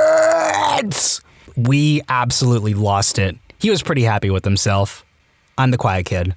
One day, before my economics class started, this guy turned around at his desk and asked me what I thought he'd be when he grew up. He never took anything seriously and joked around a lot, so I answered, definitely a porn star. The girl next to me started laughing really hard, and even when class started, she didn't stop. The teacher walked over to her and asked her what she was laughing about. When she finally calmed down to answer, she said, "He said that Daniel's gonna be a porn star," and the whole class heard it. Everybody, including my teacher, was staring at me with shocked looks on their faces. I turned bright red and couldn't find any valid excuse for what I'd said, and that's why I never talk. I'm not overly quiet, but I had a similar moment where I got ratted out by someone in class. A football player who sat next to me in English, who was not known for his intelligence, but had a good humor about it, got an A on a test. He was shocked and bemused, as were the rest of us. I said, "What, did you screw Mrs. Brown?" And everyone around us starts laughing. Mrs. Brown asks what's funny, in a non-hostile way, and I just pass it off as a dumb joke. But then Stephanie, the tattling quim in front of me, tells her exactly what I said. So then I'm out in the hall with my 50-something English teacher who was asking why I, who was such a nice boy who would say something like that, freaking suck-ups. I wasn't there, but in my announcing techniques class, teaches you how to present yourself and speak for radio and television. We were filming how-to videos in the studio, and the professor was telling us past examples of good and bad projects. One in particular was done by a very shy, awkward kid who came to the studio with a friend and a metal box. He so casually proceeds to pull a bunch of knives out of the box and film his video on the best ways to use the knives in combat, with very specific and effective ways to kill somebody using his friend as a dummy. He was very volatile with his movements, and his friend apparently didn't even bat an eye. The professor then explained that despite how uncomfortable it made him and the rest of the class, he had to give him an A because his presentation was actually put together pretty well. Quiet kid sneezes. Boy behind her, "God bless you." Her, "God isn't real." An annoying friend, "Dylan, you're so freaking stupid sometimes." Dylan, "At least I don't suck massive eggplant all the time." Someone once turned to me and said, "Dude, you're always so quiet, like a serial killer or something." I immediately responded, "Thank you." Looks of shock and horror as I realized what I said. In college, our fraternity had a pledge who was clearly awkward with girls, but was otherwise a real cool guy. Normally, Dan was super proper and a bit shy when talking to girls, but not this night. On this night, when Dan was asked about what kind of girl he wanted to date, he told our sweetheart, "The kind of girl who loves to be crushed." I'm not sure if Dan ever crushed, but that line became a staple in our frat for a while. I will never forget this as long as I live. It was like perfect cinema in real life. This quiet, weird girl in 10th or 11th grade always wore this giant coat and looked messy. She was a bigger girl and had a sister who was super pretty and skinny and popular. As I type this out, I realize it sounds fake or like a movie. Anyway, this big, awkward, quiet, friendless girl shows up at a talent show at the school. People weren't being obviously mean, but there was definitely an air of what the heck when she came out on stage in her big, messy coat and disheveled clothes. She sat on the piano and started to play and sing and just... my God, it was surreal. She sang this haunting bluesy song no one had ever heard before, and the auditorium just went dead silent. I distinctly remember tearing up, and I'm tearing up 20 years later now just remembering it. Who the heck knew? In middle school, the quiet kid Steven had an arch rival, Robbie. In class, Robbie always seemed to come out on top of their little scuffles, mostly because Steven couldn't really formulate or execute a burn or a comeback. He just rolled over and let Robbie get his insults in until the teacher stepped in. One day, I was walking behind Robbie after that class, and Stephen Lee quietly crept up behind him. Before Robbie could even turn around, he got as close as possible and said, "If I was to come into your house and kill you while you were sleeping, I doubt anyone would even notice." Then he disappeared into the darkness of the science hallway. I don't remember the exact words, but that was pretty darn close. I was about 55% shocked, 30% laughing hysterically on the inside, and 15% terrified. Robbie never made fun of old Stevie again. I caught him looking at not safe for work My Little Pony pictures on his phone. That was awkward. I was a substitute teacher for a year after college. There was a 7th grade girl that all the other girls adored. At the age of 13, she was already a fake tan cheerleader and thought the world of herself and cared little for her classmates. One day in study hall, she was lying, to her friends about her string of boyfriends. The other girls were hanging on to every word she said. We'll call her Cordelia. Now, to set the necessary geography of this scene, there was a very quiet boy at the computer in the back of the classroom. He hadn't said a word all period. Anyway, "I just want to date a boy that's dumber than me. That way, he'd do whatever I want because all he wants is, you knows." Cordelia, if you were dating anyone dumber than you would be pushing him around in a wheelchair and wiping drool off his face. Immediately, Cordelia looked at me, dumbfounded. She expected me to yell at him or send him to the office. No matter how hard I tried, I could not stop laughing. It was the most hysterical thing I'd heard all year. My friend told me about how they were watching Little Shop of Horrors in their theater class. There was this one kid who nearly never said anything, but apparently during one of the scenes with tentacles or vines or something, I've never actually seen it myself, out of nowhere this kid says to the class, "Well, I've seen enough hentai to know where this is going." Parents of Reddit, how did your son or daughter's significant other win you over? There are enough threads about how you ended up hating your son's girlfriend or daughter's boyfriend, but what have they done to gain your support? When I was in 10th grade, a guy I liked came over. My dad heard him playing guitar, and apparently that's all it takes for my dad to fall in love. That was the only time we hung out. I'm 31. He still asks about that guy. I was supposed to be one of those good Asian daughters that didn't date until I finished college. I got rebellious in sophomore year and decided to keep dating the guy who took me to winter formal. Mom actually liked him. Dad refused to acknowledge him. One day, my dad mentioned he got a new car stereo and he was going to take it to Best Buy to have it installed. Boyfriend said, "Nope, let me handle it," and spent an entire Saturday afternoon installing the radio and cleaning up the wires in his dash. Dad loved him afterwards, basically treated him like his own son. Parents didn't even bat an eye afterwards when we started living in sin a couple of years later, but by that time he was an engineer, we were engaged, and I couldn't give a rat's behind. I had been casually seeing a guy for a couple of weeks when one night we were out to dinner and I was having a particularly homesick night. I live 15 hours from my family, and at this point I hadn't seen him in over 8 months. He joked and said that we should drive home and surprise my mom for Mother's Day that weekend. The next day, we were in the car driving. I've never seen my parents so surprised. Also a little worried. I think their initial thoughts were that something had gone terribly wrong and I was there to deliver the news. My parents have loved him ever since. Won my significant other's dad over by shaving him. We had a not too close relationship, always quite distant. After he suffered a stroke and was hospitalized, he couldn't move too well, and as he did not want to be washed and shaved by the nurses, and my significant other was not able to do this, it was my duty.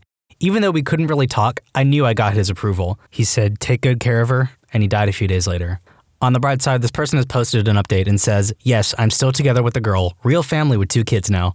Not quite what was asked, but I knew I was there with my significant other's folks when her dad stopped giving me room temperature beers from the pantry and started giving me cold beers from the fridge. Upon meeting my teenage daughter's significant other, she was always embarrassed by me at that time, so she says, "Dad, are you drunk?" It's the middle of the day, and of course I wasn't drunk. I hesitate for a moment and then just answer, "Yes." Her new significant other looks at me completely straight-faced and says, "Same." Sense of humor wins me over. I won my boyfriend's, now husband's, parents over by throwing a party. It was his birthday and I had gotten a good number of people to show up for a surprise party. He was on the phone with his parents when he walked in and everyone yelled, "Surprise!" He got all teary-eyed and told his parents, "I have to go. It's a surprise party. I didn't know I had so many friends." For good measure, I sent them photos of the party as well. His mom particularly liked the set of photos that showed my SO and friends battling a bomb-shaped grill that apparently caught on fire and exploded. Apparently, making my SO smile. It seems that it was pretty rare enough for her mother to actually be surprised to see her smile. And now my top comment is about my wife. I'm the significant other of the daughter in this story. My girlfriend's dad basically hated me until the time we drove together down to Monterey from Austin and had to make conversation for 7 hours and pretend it wasn't awkward. He's an engineer, so I went with that and casually mentioned my desire to get a small CNC lathe for metal fabrication, or possibly build a basic XY controller to attach to a traditional lathe. Turns out his final project for graduation at college was to build a CNC lathe. We nerded out and started discussing the pros and cons of stepper motors versus servos, then the conversation moved to Arduinos, and the rest is history. Now we get along handsomely, and it makes my girlfriend very uncomfortable. My good friend got dumped by his girlfriend halfway through college after she cheated on him. Her dad called and said, "My daughter is a freaking moron. You know there's always so-and-so, her 1-year younger sister." Pecan pie. Yes, fixing computers helped. Yes, him being a nice guy helped. But I swear my husband won over my entire family and extended family on his pie alone. Quote from every family meal ever before we got married. "Is your boyfriend coming? Is he bringing that pecan pie? Now that we are married, hey, where's his pecan pie? You know you married a winner there. He makes great pies." My significant other bonded with my dad immediately by their mutual hatred of my older sister's ex-boyfriend, baby daddy. Actually, my younger sister also had a trash can of a BF at the time. So when my significant other showed up with a car, a stable job, and actually treated me with respect, it was like a miracle. I'll tell you the story of how my husband won over my dad. My dad has a sailboat, which he's kind of crazy about. My husband has a background in naval architecture. We went to visit my dad, and while we were on his boat in the marina, the guy in the slip next to us runs over. "My boat is taking on water! Come help me bail it out!" "Don't worry," responds my father. "My son-in-law is a naval architect." Something to note at this point in the story, my now husband and I had only been dating for like 8 months. We weren't even close to getting engaged, let alone married. But now all of a sudden, boyfriend is a son-in-law. So now husband just goes with it. Sure, I, the son-in-law, will see if I can help. He gets on the guy's boat and sees that there's water seeping through the floorboards. He thinks this is weird given that the pump is going and the boat isn't listing or anything. So he gets down, sticks his finger in the water, and licks it. It's fresh water, now husband says. Your bilge is leaking. Did you remember to turn the hose off after you finished filling up your freshwater tank? And that, my friends, is how my husband became a legend at Dad's Marina and my dad's favorite person of all time. Edit, because, despite being with my husband for almost 10 years now, I still know nothing about naval architecture. I know the exact moment I won my wife's family over. I could see it in her father's eyes. It was high school, before we started dating. The first time I went over to her house, actually. Her father and 2 brothers were all pretty tall, and I'm average height.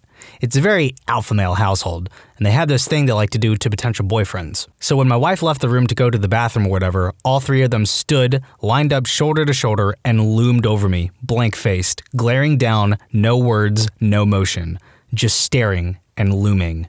I found out later that her last boyfriend almost cried when they did this to him.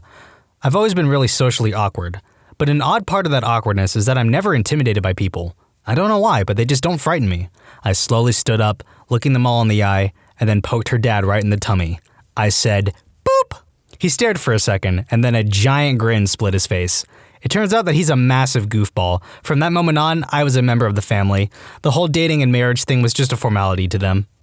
My ex's father did something similar. I met the entire family except the father, who was working offshore. Then he came home one week and we were spending at her parents' place. We'd been there a while, had dinner, and I was talking to my ex's brother. Suddenly, everyone goes quiet and he's home now. All right, I thought, time to man the heck up. He enters, gives his wife and son some love, then his daughter, my ex, before he turns on to me. He stares me up and down and I say, "Hello, sir, nice to finally meet you," and extend my hand for a handshake. He takes it and grips it a bit harder than normal firm shakes. I squeeze just as much back, and that was that.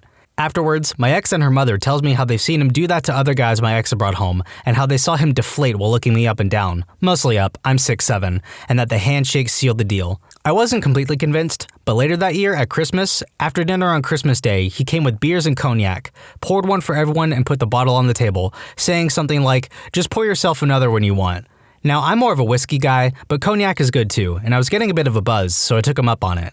As soon as he sees me reach for the bottle, he goes, "That's a good lad. How about you, son?" to his son. And the son/brother-in-law goes, "Nah, I'm good with the strong stuff for now," which launches the father into a joking tirade on how his son-in-law is a better drinker than his own son. That's when I knew. My ex later told me, we split on good terms, that her father had almost went ballistic when she told him we split up. I'm a martial arts instructor, among other things. I caught my daughter's boyfriend looking at my belt rack, 5th degree black belt, and trophies from when I was much younger. And he said, "Are all those yours?" "Yup." "So you know how to throw someone?" "Yup." "Could you teach me?" How much of a setup did I need? I took him into the backyard and threw his skinny butt around for about 45 minutes. And every time he hit the ground, he got back up with a huge smile and said, "That was awesome, show me how." So I took him to class with my daughter and had her practice throws on him. He never complained, never flinched, and never whined. After class, I told my daughter I liked him. So she broke up with him. So close. My wife won my parents over easily. Preface, had an old Rottweiler named Max that was young at heart but clearly showing his age. My previous girlfriends never petted him or gave him attention. He didn't crave it, but he wanted to be acknowledged. Fast forward a few years, and I bring my girlfriend, now wife, home for Christmas break.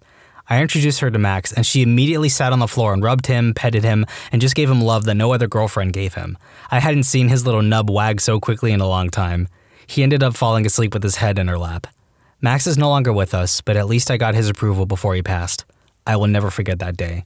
I'm tearing up just thinking about it.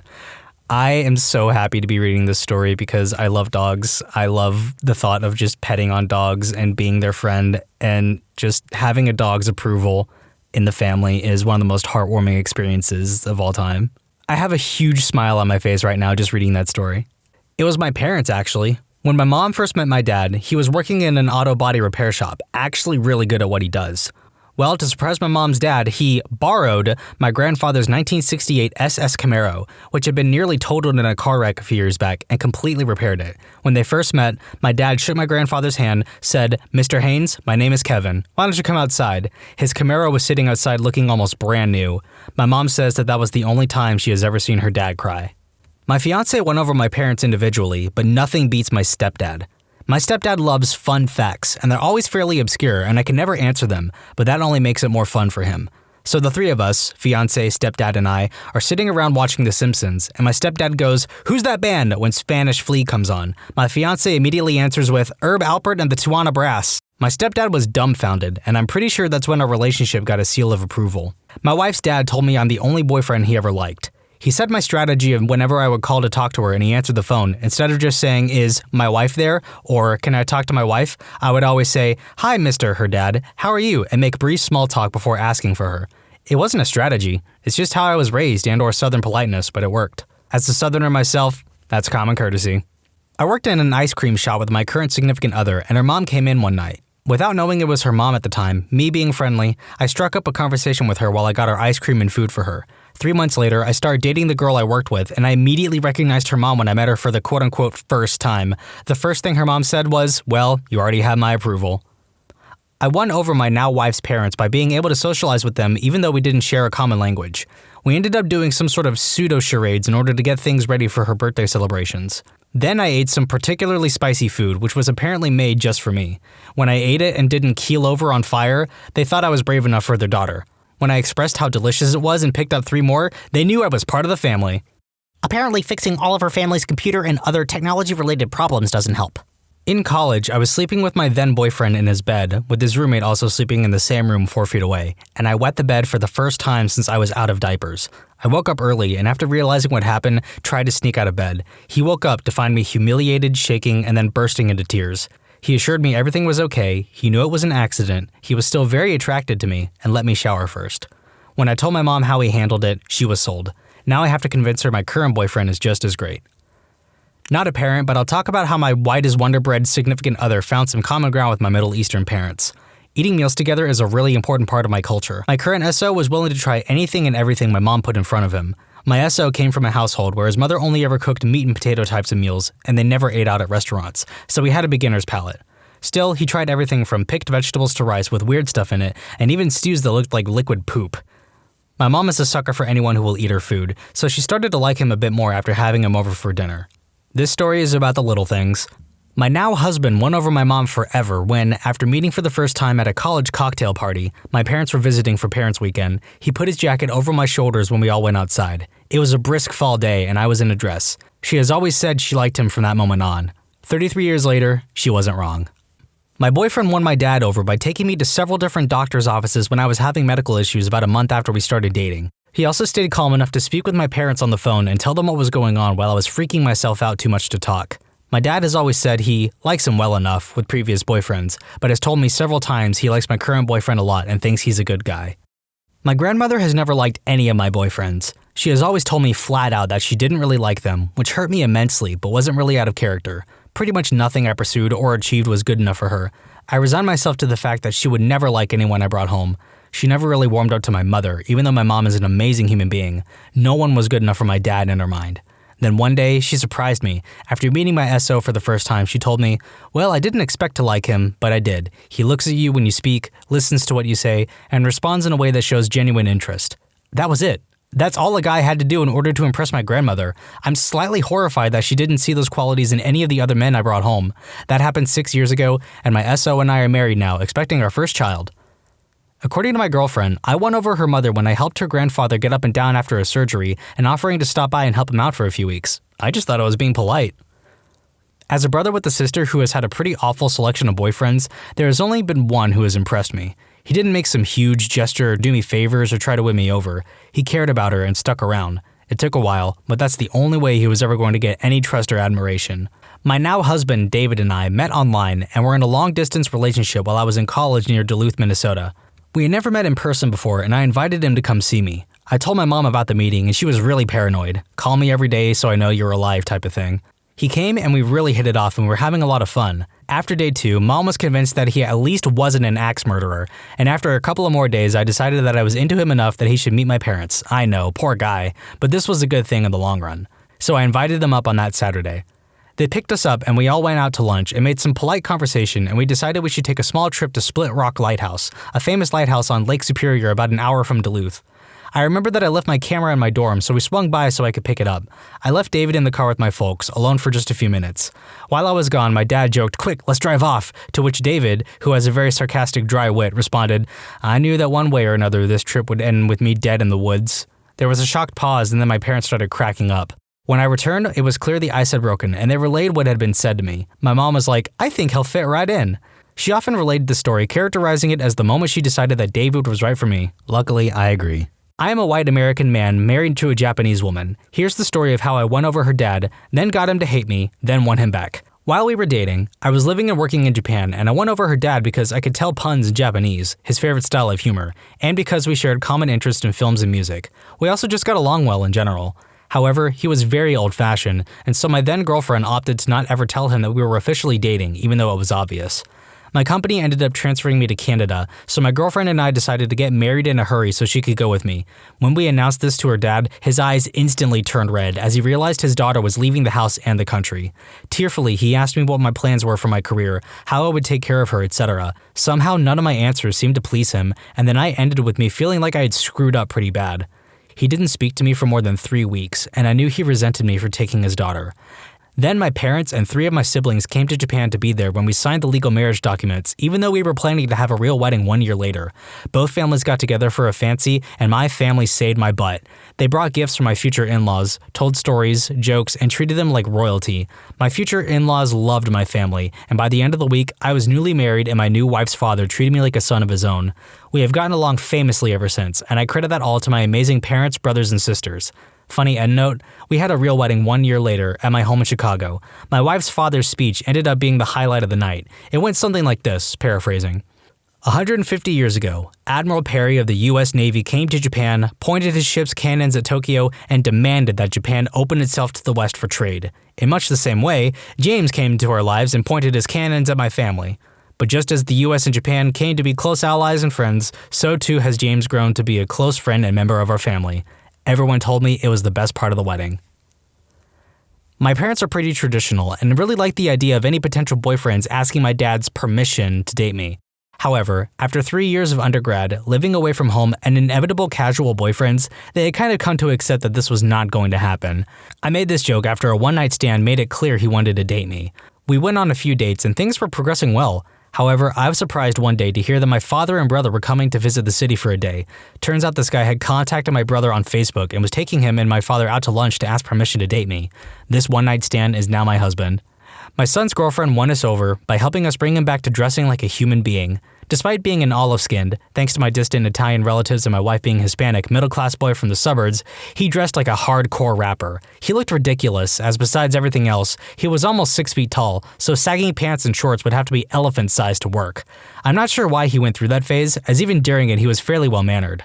There's a lot of other reasons, not least of them being that she is the daughter of a childhood friend of my wife, and thus for the same ungodly remote town she's from, current population 150-ish. I cajoled and demanded, and he didn't change. She batted her eyelashes, and he did. She won him and us. This is a story from my significant other's parents. It was first year of university, and it's still summery outside. Every night for the first week here was drinking and partying on the quad and in the dorms. Well, at the time, I had met my significant other once in the hallway, and that was it.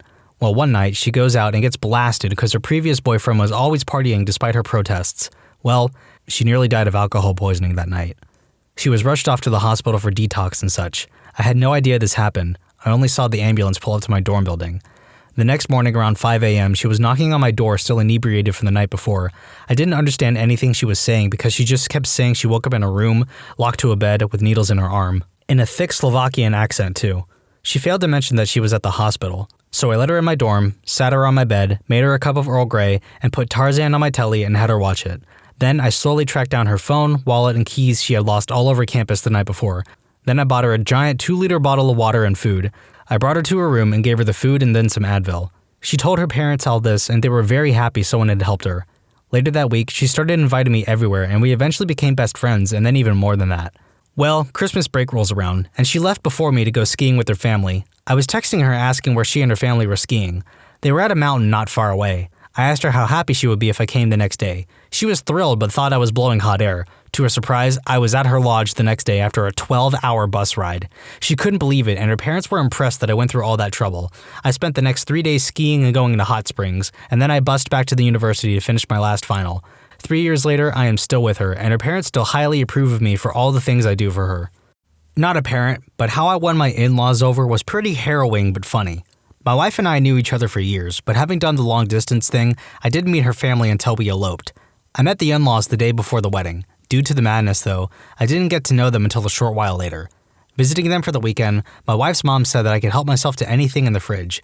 Me, my wife, and her brothers went out drinking, and when I came back, they urged me to take liberties with any leftovers, which I, of course, had no problem with. Stumbling upon a bag full of bacon, that was equivocal to manna from heaven. Unbeknownst to me, though, Mom-in-law had cooked it in preparation for one of her kids' graduation parties the next day. I had the misfortune of seeing her wake up, walk to the fridge, discover that I had eaten all of her bacon, and start bawling. She was so stressed about the party that this was the straw that broke the mother-in-law's back. It was my first real impression on her, and I done screwed up.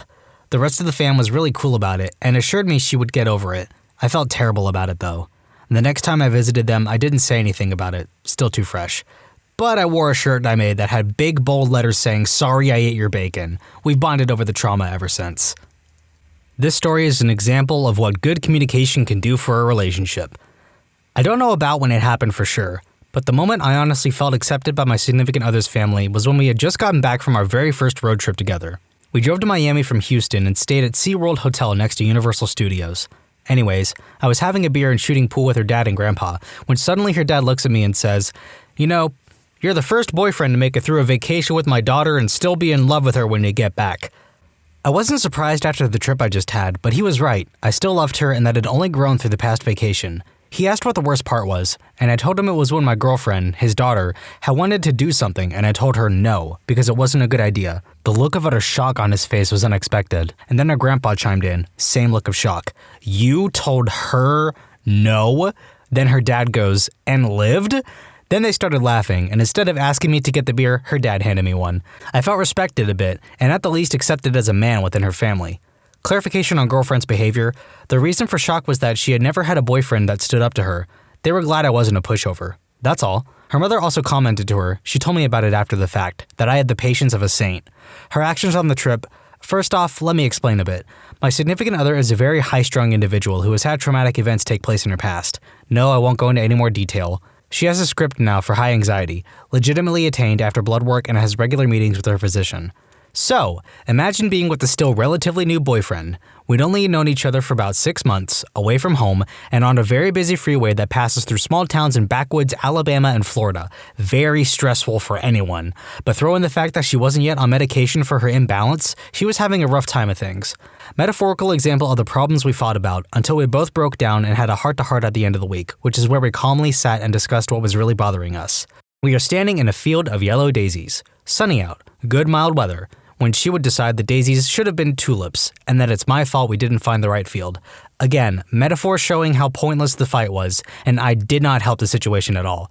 When dealing with things that bother me, especially if it's someone I care for, I will put up a wall of jerk. Seriously, I get mean when I'm frustrated. She's anxious over nothing and thus adds to the storm. Not pretty. We are now settled in quite well and have been together for 3 years, living in the same apartment for 1.5 years. Yes, sometimes we fight over silly things, but in the end we always find a solution to the problem and then put it into action. She's learned that when I do voice a no, it's because of a good reason and no longer questions it. In turn, I show respect and do the same. If it confuses one of us, we ask later when we're at home and calm. I love this woman, and I'm secretly working on a way to propose to her. That is all. I hope this guy marries her. I'll tell you the story of how my husband won over my dad.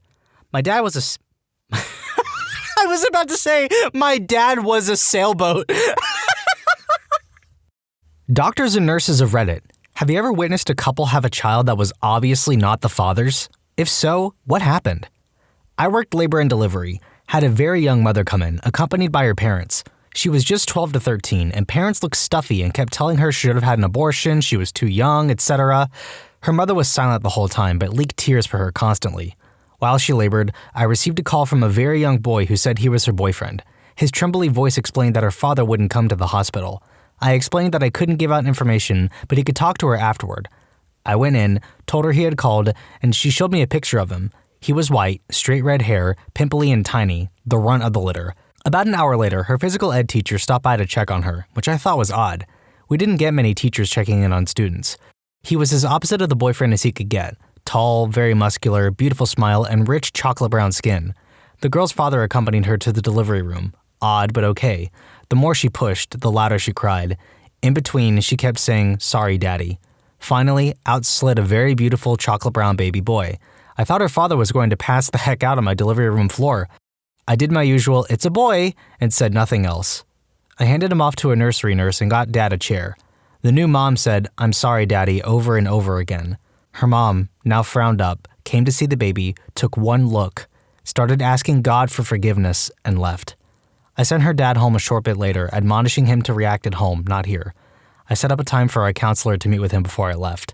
After talking to new mom, she admitted her gym teacher had been giving her special treatment. I explained sex to her, and she said she'd only kissed the BFF, but had stayed after school to be with her gym teacher. I'm state mandated to report child abuse, so I did. 2 weeks later, with her world shattered, her baby was given up for adoption. I wish her the best. Of note, this was 1989. My husband and I were visiting our friends who just had a baby. We are the godparents, and we were standing in the hallway talking to both sets of grandparents. Well, apparently the hospital has a rule that only 5 visitors may be present in the hallway, but the security guard had let all 6 of us in for some reason, and we didn't realize it. This nasty nurse comes up to us, notes that there are 6 of us, tells us someone will have to leave immediately, and then turns to my husband and says, "Oh, are you the daddy?" Without missing a beat, he says, "That's what we're all trying to figure out here." She gets a look of horror on her face and backs away. Worked in the Army hospital in Fort Lewis. A woman came in for belly pain, and we found out and told her she was 10 weeks pregnant. The husband at the bedside started laughing, grabbed his coat, and left the room explaining to us that he had been in Afghanistan until 3 weeks prior. He looked back at her and just said, "Well, that's that, Brittany." I always liked how classily he left her while she just silently stared off into space. I had a vasectomy. While chatting with the doctor, he told me about another patient. This guy had 3 kids and came in for the snip because he and his wife decided they were done having children. The doctor opened up his sack and found nothing to snip. This guy was born without the ability to have any children. The poor doctor had to explain to him what happened. Imagine finding out that way. 23andMe posts a 25% off coupon 2 hours after this post goes up. Oh! One of my favorite cousins just did 23andMe with her dad and discovered that they were not biologically related at all. This is especially horrible because my aunt, her mother, is one of the most ridiculously zealous and judgmental people I've ever met. She screams at the baby cousins when they don't behave perfectly. She literally threw a pocket Bible at a woman in a grocery store after the woman was on the phone and said a curse word or something. And she likes to send me unsolicited long letters about God's plan for my life. Surprisingly, her husband is the most fun and laid-back person I've ever met. He did not deserve this or her. I learned about heteropaternal superfecundation from a friend of mine. She is a 5'0" blonde white girl introducing me to her 6'5" black twin. Surprises for everyone that day. Not in the hospital, but a friend and his girlfriend were on again, off again, and she got pregnant. She swears it's his. He wants a paternity test. He moves in with her and her mom. She has the baby. Take the test. Test is taking a while to come back. Him and his family are over the moon with the baby. Kind of forget about it. Mentions it to girlfriend's mom one day, and she says, "Oh yeah, didn't she tell you? Came back a while ago. Totally your baby. Awesome, all is well." A few months later, they're moving out, and he finds the test in a box. Not his baby. I used to work in the newborn nursery at a hospital. We got the babies right from delivery, cleaned them up, footprinted them, checked vitals, etc. Dads usually came in with the newborns. This dad comes in with this baby. Dad is white, mom is white, baby is very obviously not white. The dad was very quiet standing next to this baby, watching us clean it up. He says quietly, "I don't think this is my baby." You could tell he was absolutely devastated. We advised him not to sign the birth certificate until he was sure. Not sure what happened after we sent the baby back out to mom, but I felt awful for the guy. My best friend was dating a girl and knocked her up. They got engaged and planned to get married right after the baby was born. There were about 10 of us in the waiting room waiting for her to crank out the baby. It was essentially her parents. His were in another state, some of her friends, and some of ours. After sitting there for about 2 hours, he walks out with a smirk on his face and says, "Let's go." We all thought something horrible had happened. Her friends asked how the baby is, and he said, "Fine, but black." He motioned for us to go, so we followed him. In the parking garage, he tells us to follow him to his apartment, then sends me a text asking I could put him up for a while. We literally moved him out of his apartment and into my spare bedroom in like an hour tops. Her parents didn't know who to be mad at. The confusion on their faces when he told them the baby was black was priceless. I was blood typing a newborn once. Mom was an O positive, baby was AB positive, which is more or less not possible. I immediately panicked because Jesus God, they mixed up the babies. Someone has the wrong baby. We're gonna get sued. We're gonna have to genetic test the entire nursery. What if they subpoena me for being the idiot who discovered the problem? I don't have insurance. What if they sue me? After repeating the test 3 times, I called the floor and told them that they'd either drawn the wrong baby's blood or they'd switch the babies because mom couldn't be the baby's mother. No, it was a donor egg. The redraw matched fine. Everyone was where they were supposed to be. Oh God, my heart though. I work in anesthesia. One of my colleagues had someone vaginally deliver a baby with Steve's lunchbox tattooed above the birth canal. The OBGYN said to the father after the delivery, "Congratulations, Steve." The guy replied that his name was indeed not Steve. Don't know if that counts. My wife is an RN/hospital supervisor. Code yellow is the code over the intercom for security or large male nurses needed. It rarely ever happens, but every now and then over the speakers you hear a code yellow, labor and delivery. You know the reason. I used to work with a guy whose wife was pregnant. Near time for delivery, everyone at her place of business had a big party with gifts, money, etc. So, big day comes, water breaks, they get in car to go to hospital. She breaks the news on the way there that it's not his, the kid is into the race, and if he could just drop her off at the hospital and then leave, that would be great. He took a few days off work, found a new apartment, moved out, filed divorce, etc. He called into work and told someone what happened. News spread pretty fast. All congratulations cards, etc. were cleaned up and thrown away. Everyone was very sensitive to his pain. Except, somehow, I don't know how, I did not get the news.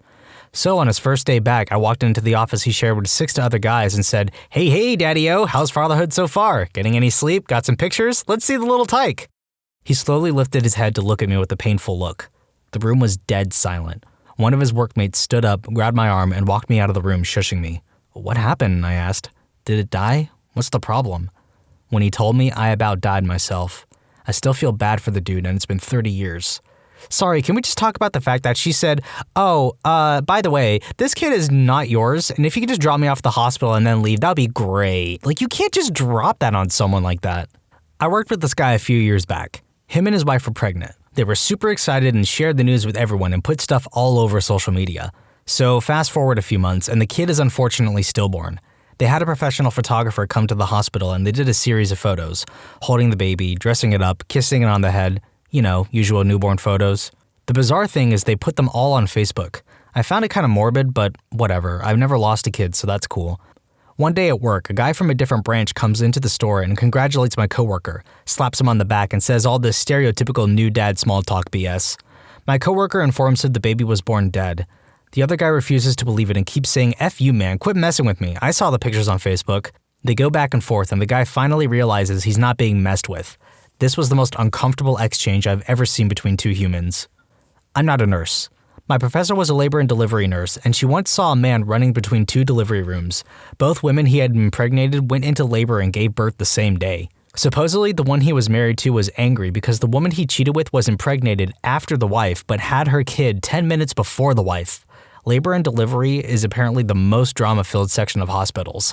My significant other is planning to be a nurse, and he's going to work in labor and delivery neonatal this year, and I'm excited to hear any dramatic stories. My grandmother was a nurse. Once she was assisting with delivering a baby, and the ostensible father commented that the child looked good for a premature baby.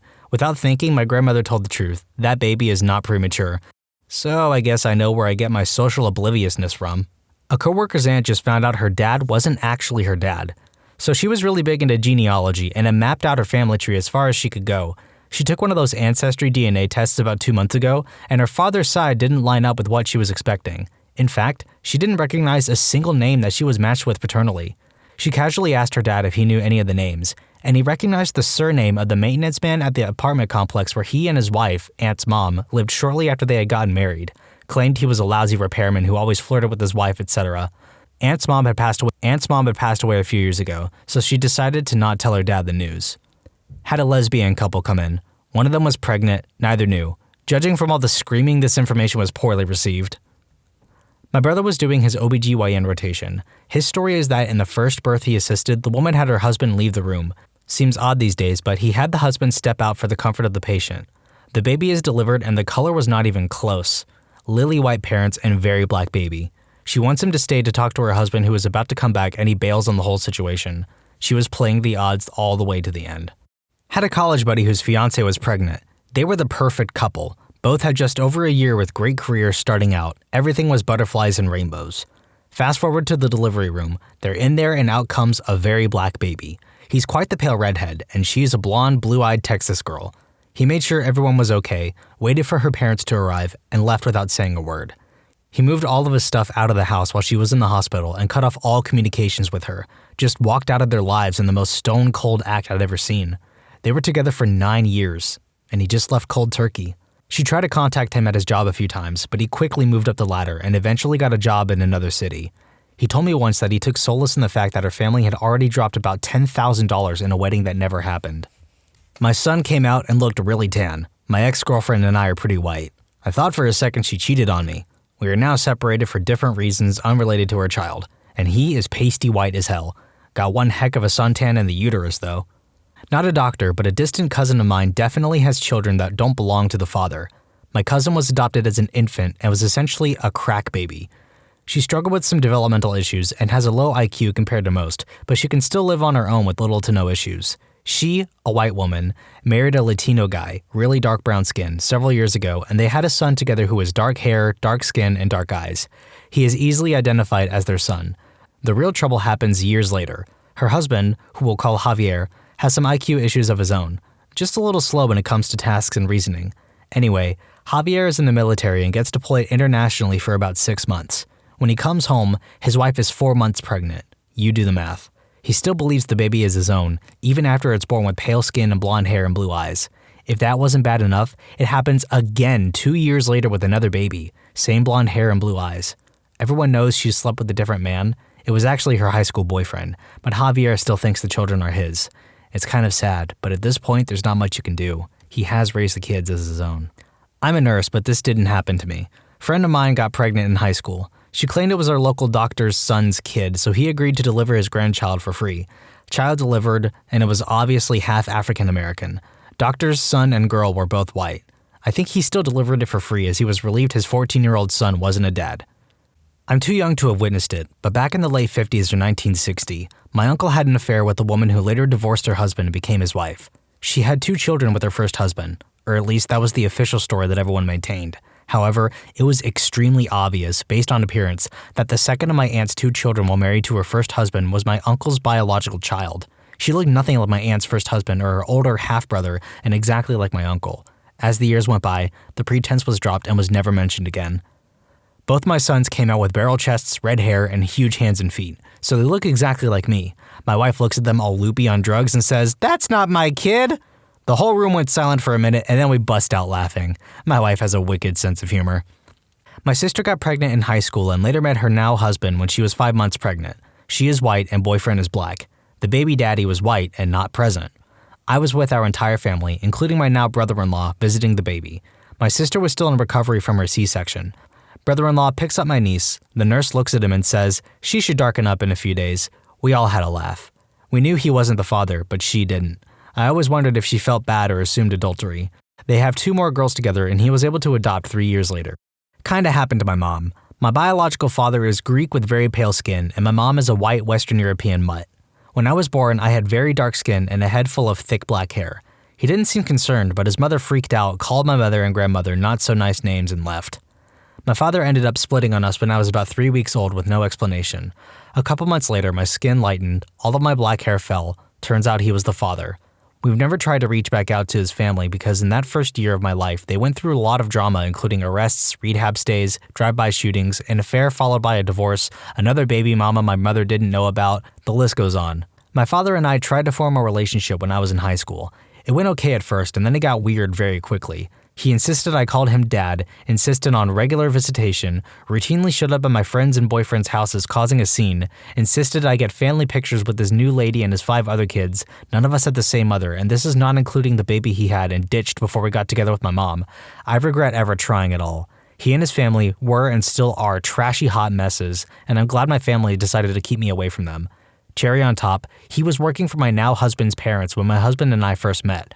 Once his parents found out who he was and what had happened, they fired him so I would never have to run into him at their business. He had it coming anyway, so they were glad to finally stop making excuses for him and let him go. I was doing epidurals in residency. This Caucasian couple was a more rural part of the country, and they don't look or sound particularly educated. Anyhow, wife is particularly antsy, asking when she can go home even though the baby isn't out yet. Husband looks bored and uninterested, like he's been there a whole bunch of times. I usually don't stay in the rooms during delivery, but this one I just happened to be nearby to give more in the epidural because of a tear immediately after delivery. Anyhow, when I got to the room, the wife is holding her eyes shut and doesn't want to see the baby. I look at the baby and he's obviously black. Now the husband is paying attention and he sees what I do. He keeps repeating, "When that baby gonna pink up?" louder and louder. The OB tries to diffuse things by reminding everyone that this moment is critical and suggests the baby should be taken to the resuscitation area in the NICU and that the father should step out while the OB repaired the laceration. We called the social worker and security and I was called elsewhere, so I don't know what happened afterwards, so I can't imagine it was good. I worked as a lab tech before I became a nurse. We had a set of twins in the NICU that were super early and the mom was still in the OR getting sewed up from the cesarean. I was drawing baby B's blood when mom was wheeled over to baby A's isolette. She was crying and said, "Oh, thank God you're not black. I have been so worried the last 7 months." So newborn babies, especially when they're born early, are very pink, almost red. So even if the baby was part black, their skin isn't necessarily dark yet.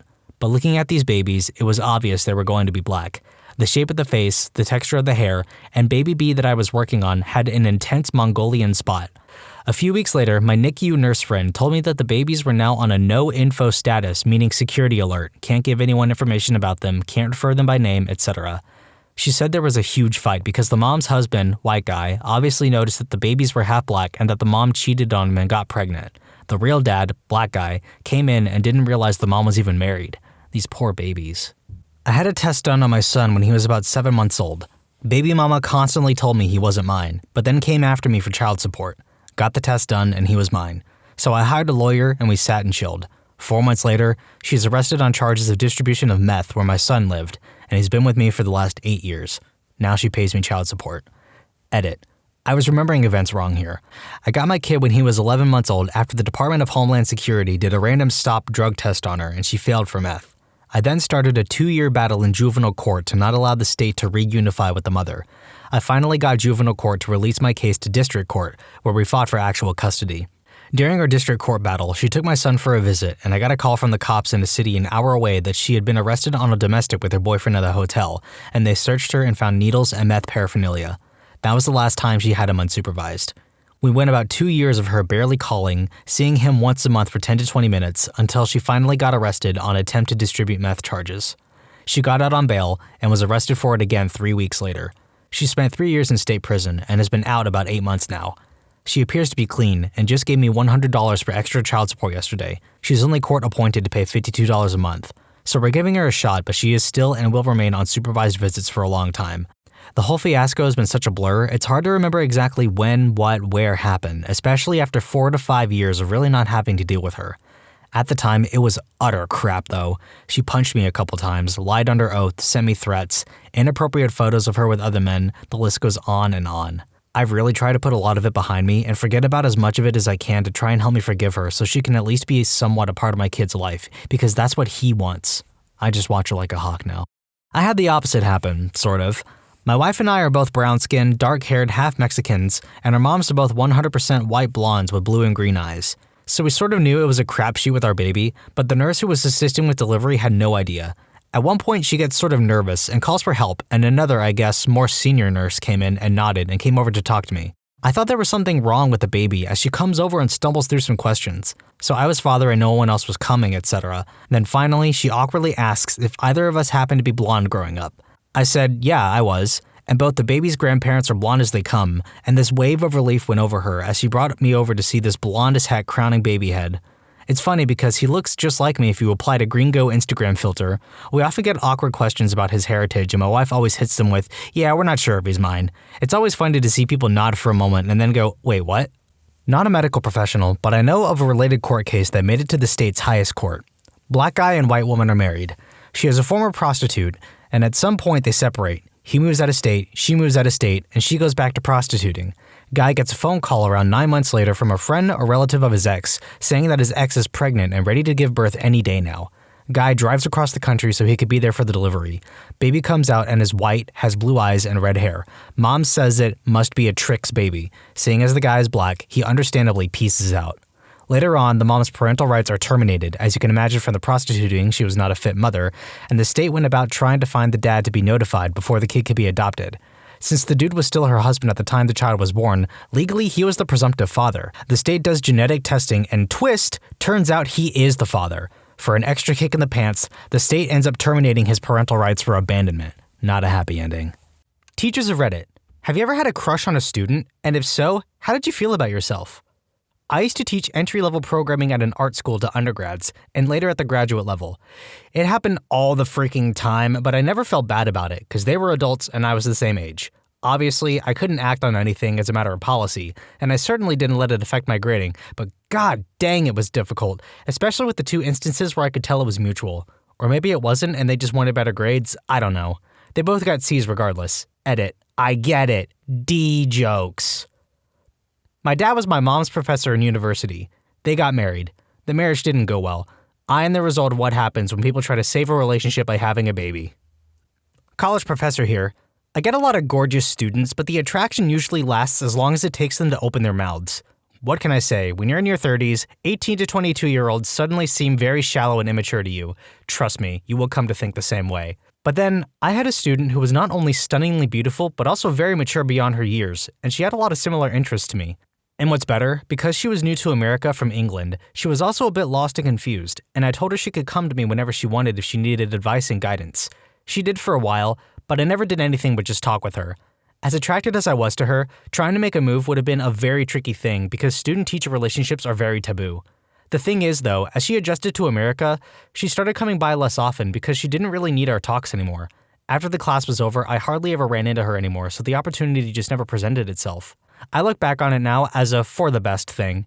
Even if she had been interested in me, and I don't think she was, I'm quite used to my students, even the more mature ones, automatically seeing me as an old geezer, even though I'm 31 now and this was a couple years ago. If I'd had a relationship with her and we'd been caught, it could have potentially been the end of my career, or at the very least it would have gotten me in a lot of hot water. But I also found that shortly after the class ended and I stopped seeing her with any frequency, that she fell out of my thoughts too, and I went back to being interested in women my own age who are preferably not my students. I'm actually glad that it doesn't bother me anymore because I feel like it would be beyond pathetic for someone like me to be so hopelessly in love with a student. I'm 22 and have a senior, so I'd assume 17 or 18, piano student who I most certainly don't have romantic or sexual feelings for. Honestly, the student-teacher barrier comes pretty naturally to me. But I remember after her first lesson being very intrigued/stricken by the fact that she reminds me so much of myself as a high school senior. Same sort of aspirations and motivation, or rather lack thereof for anything that isn't music, that I had at her age. Same sort of unusual taste in music, same dry and sarcastic sense of humor. She's even got a lot of the same weaknesses that I did before going to conservatory, most notably scales, sight reading, and jazz voicings. I don't like her, but I'm fairly certain that high school me would have been all over her. Not me personally, but had a guy that graduated my year 2012, secretly dating our student teacher for AP English in 12th grade. Not a huge thing, she was 4 years older. They started dating 2 weeks into the school year that year, and he got her pregnant. They got married last June. It was a very weird situation for all of us that knew, as she was very open with the girls in the class when our main teacher was out for a few days. Once had a very, very attractive student teacher in my senior year. She was 24, I was 18. A ton of the other students were talking about how bad they wanted to screw her. I became pretty good friends with her. We read similar books, listened to similar music, and one day she asked me for a ride home because her car wasn't working. I drove her to her house and she invited me inside. After talking for about an hour, we went into the bedroom and screwed. We kept it secret from everybody, and after I graduated, we began a stable relationship. We dated for about 2 years until she moved to Washington. I would say she had a crush on me. I teach kindergarten, voice actors note, bear with me here, so I don't exactly get crushes on my students. But as a person that doesn't want any kids themselves, there are a few kids, maybe 1 in 40, where I can't help myself from thinking I'd adopt the crap out of you if you didn't have any parents. It takes a special kid to bring out my paternal instinct. I would bang the majority of the moms, though. I think a lot of people underestimate the amount of influence you have as a young, in your 20s, and successful teacher over high school-age kids. I don't know how to say this, but you kind of get a free in as the young teacher because they can't relate to the more veteran teachers. The kids see a somewhat idealized version of you, and if you wanted to, it is quite easy to take advantage of that trust. This is why teacher-student relationships are avoided by teachers, because it's hard to tell what's real and what is a byproduct of that special mentor relationship. If you think your student is the one or something, just keep in touch and hit them up when they're an adult, mentally, not when they hit 18 and graduate. I was a teacher's assistant for a drawing class for a couple of semesters. It was the sort of TA position where the professor would hand you the outline for the semester and you'd teach one of his classes. There was this one girl that looked like a sort of Persian goddess, and she was freaking talented, which drew me to her even more. We got to the part of the class where we started doing portraits. I'd take volunteers from the class and we'd all draw them. I would bounce between critiquing students' work and doing the portrait myself because observing is a great way to learn. The first few went very well. I was on my teaching game and my portraits were up to my standards. Being a good sport, I'd give it to the model when they were done. The first one asked for theirs, and it just sort of became a thing. Then she came up.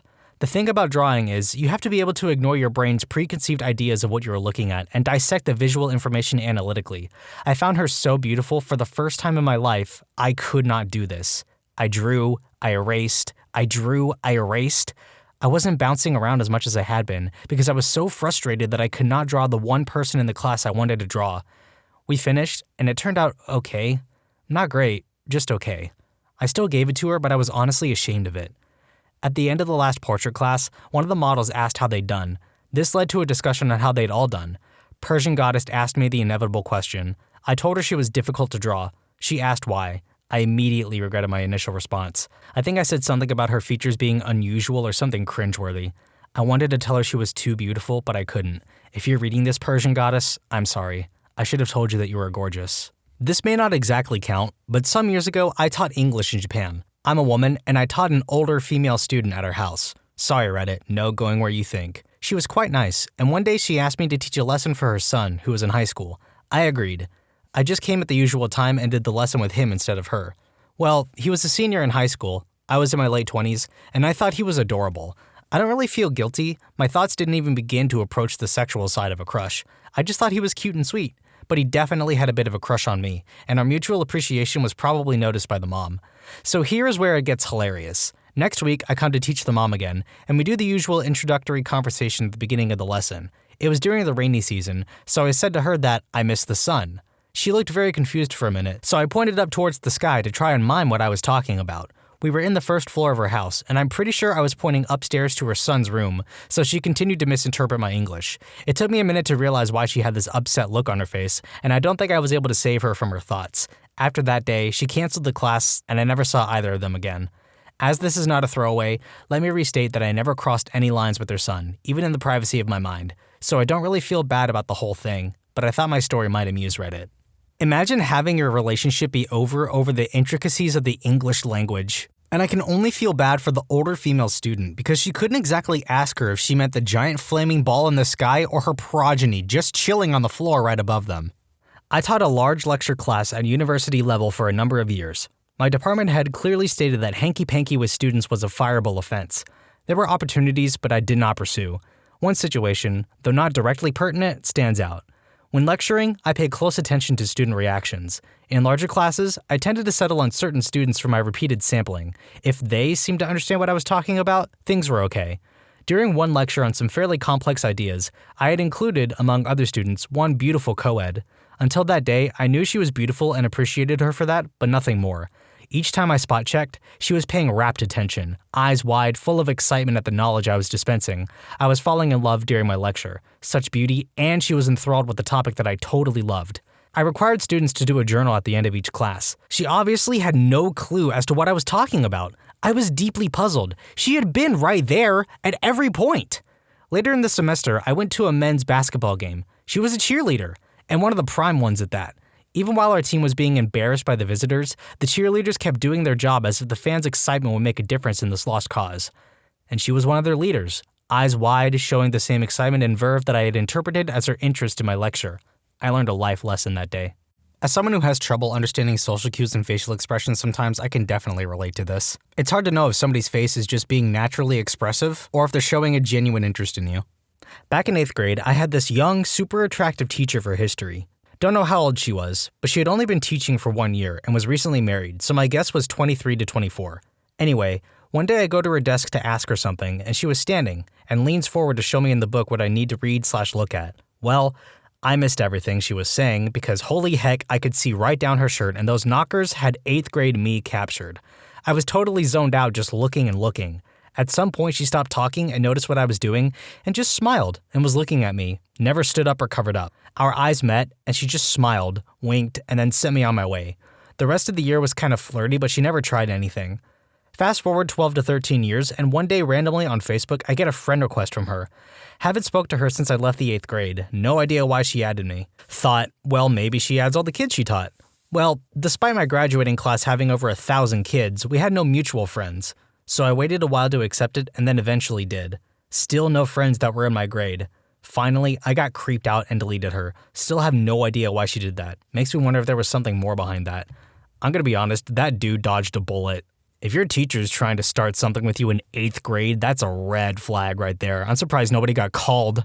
I work at an expensive school that teaches 4 to 7-year-olds. A few of my students have moms with husbands that work 80-hour weeks and become very interested in me.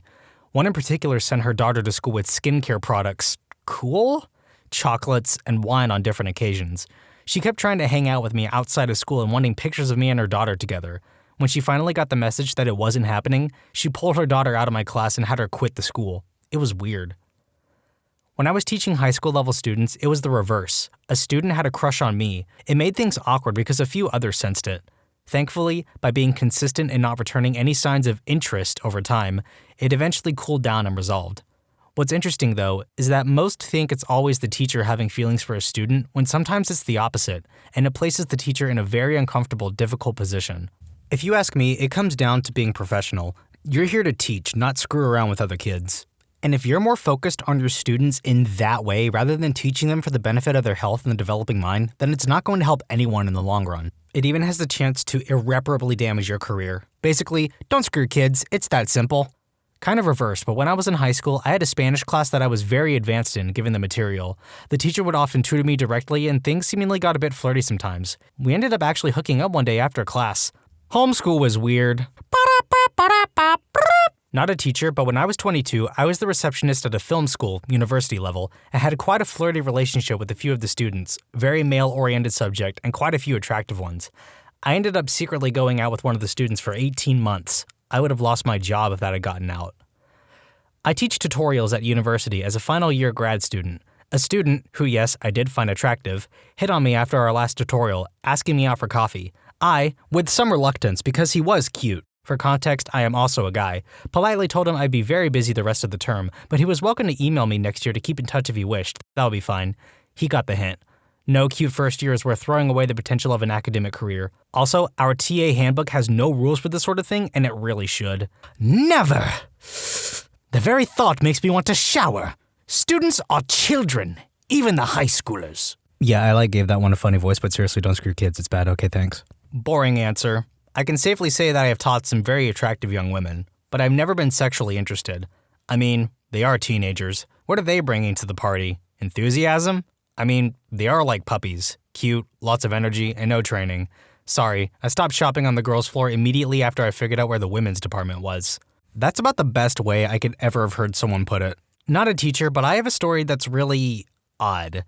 He was our grade 9 homeroom teacher. Let's call him Mr. Nee. Mr. Nee was married, had 2 kids and a darling wife who was a counselor at another school.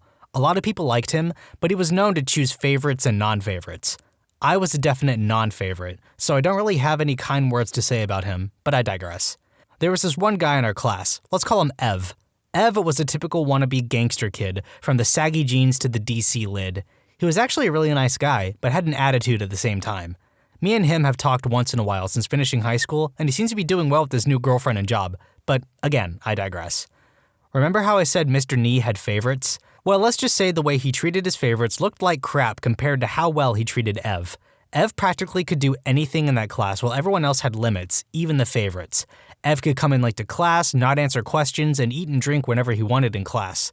But the one thing I'll never forget is how Mr. Nee would look at Ev occasionally as the class worked on an assignment or test. I really wish I had a picture, then you would probably understand where I'm going with this.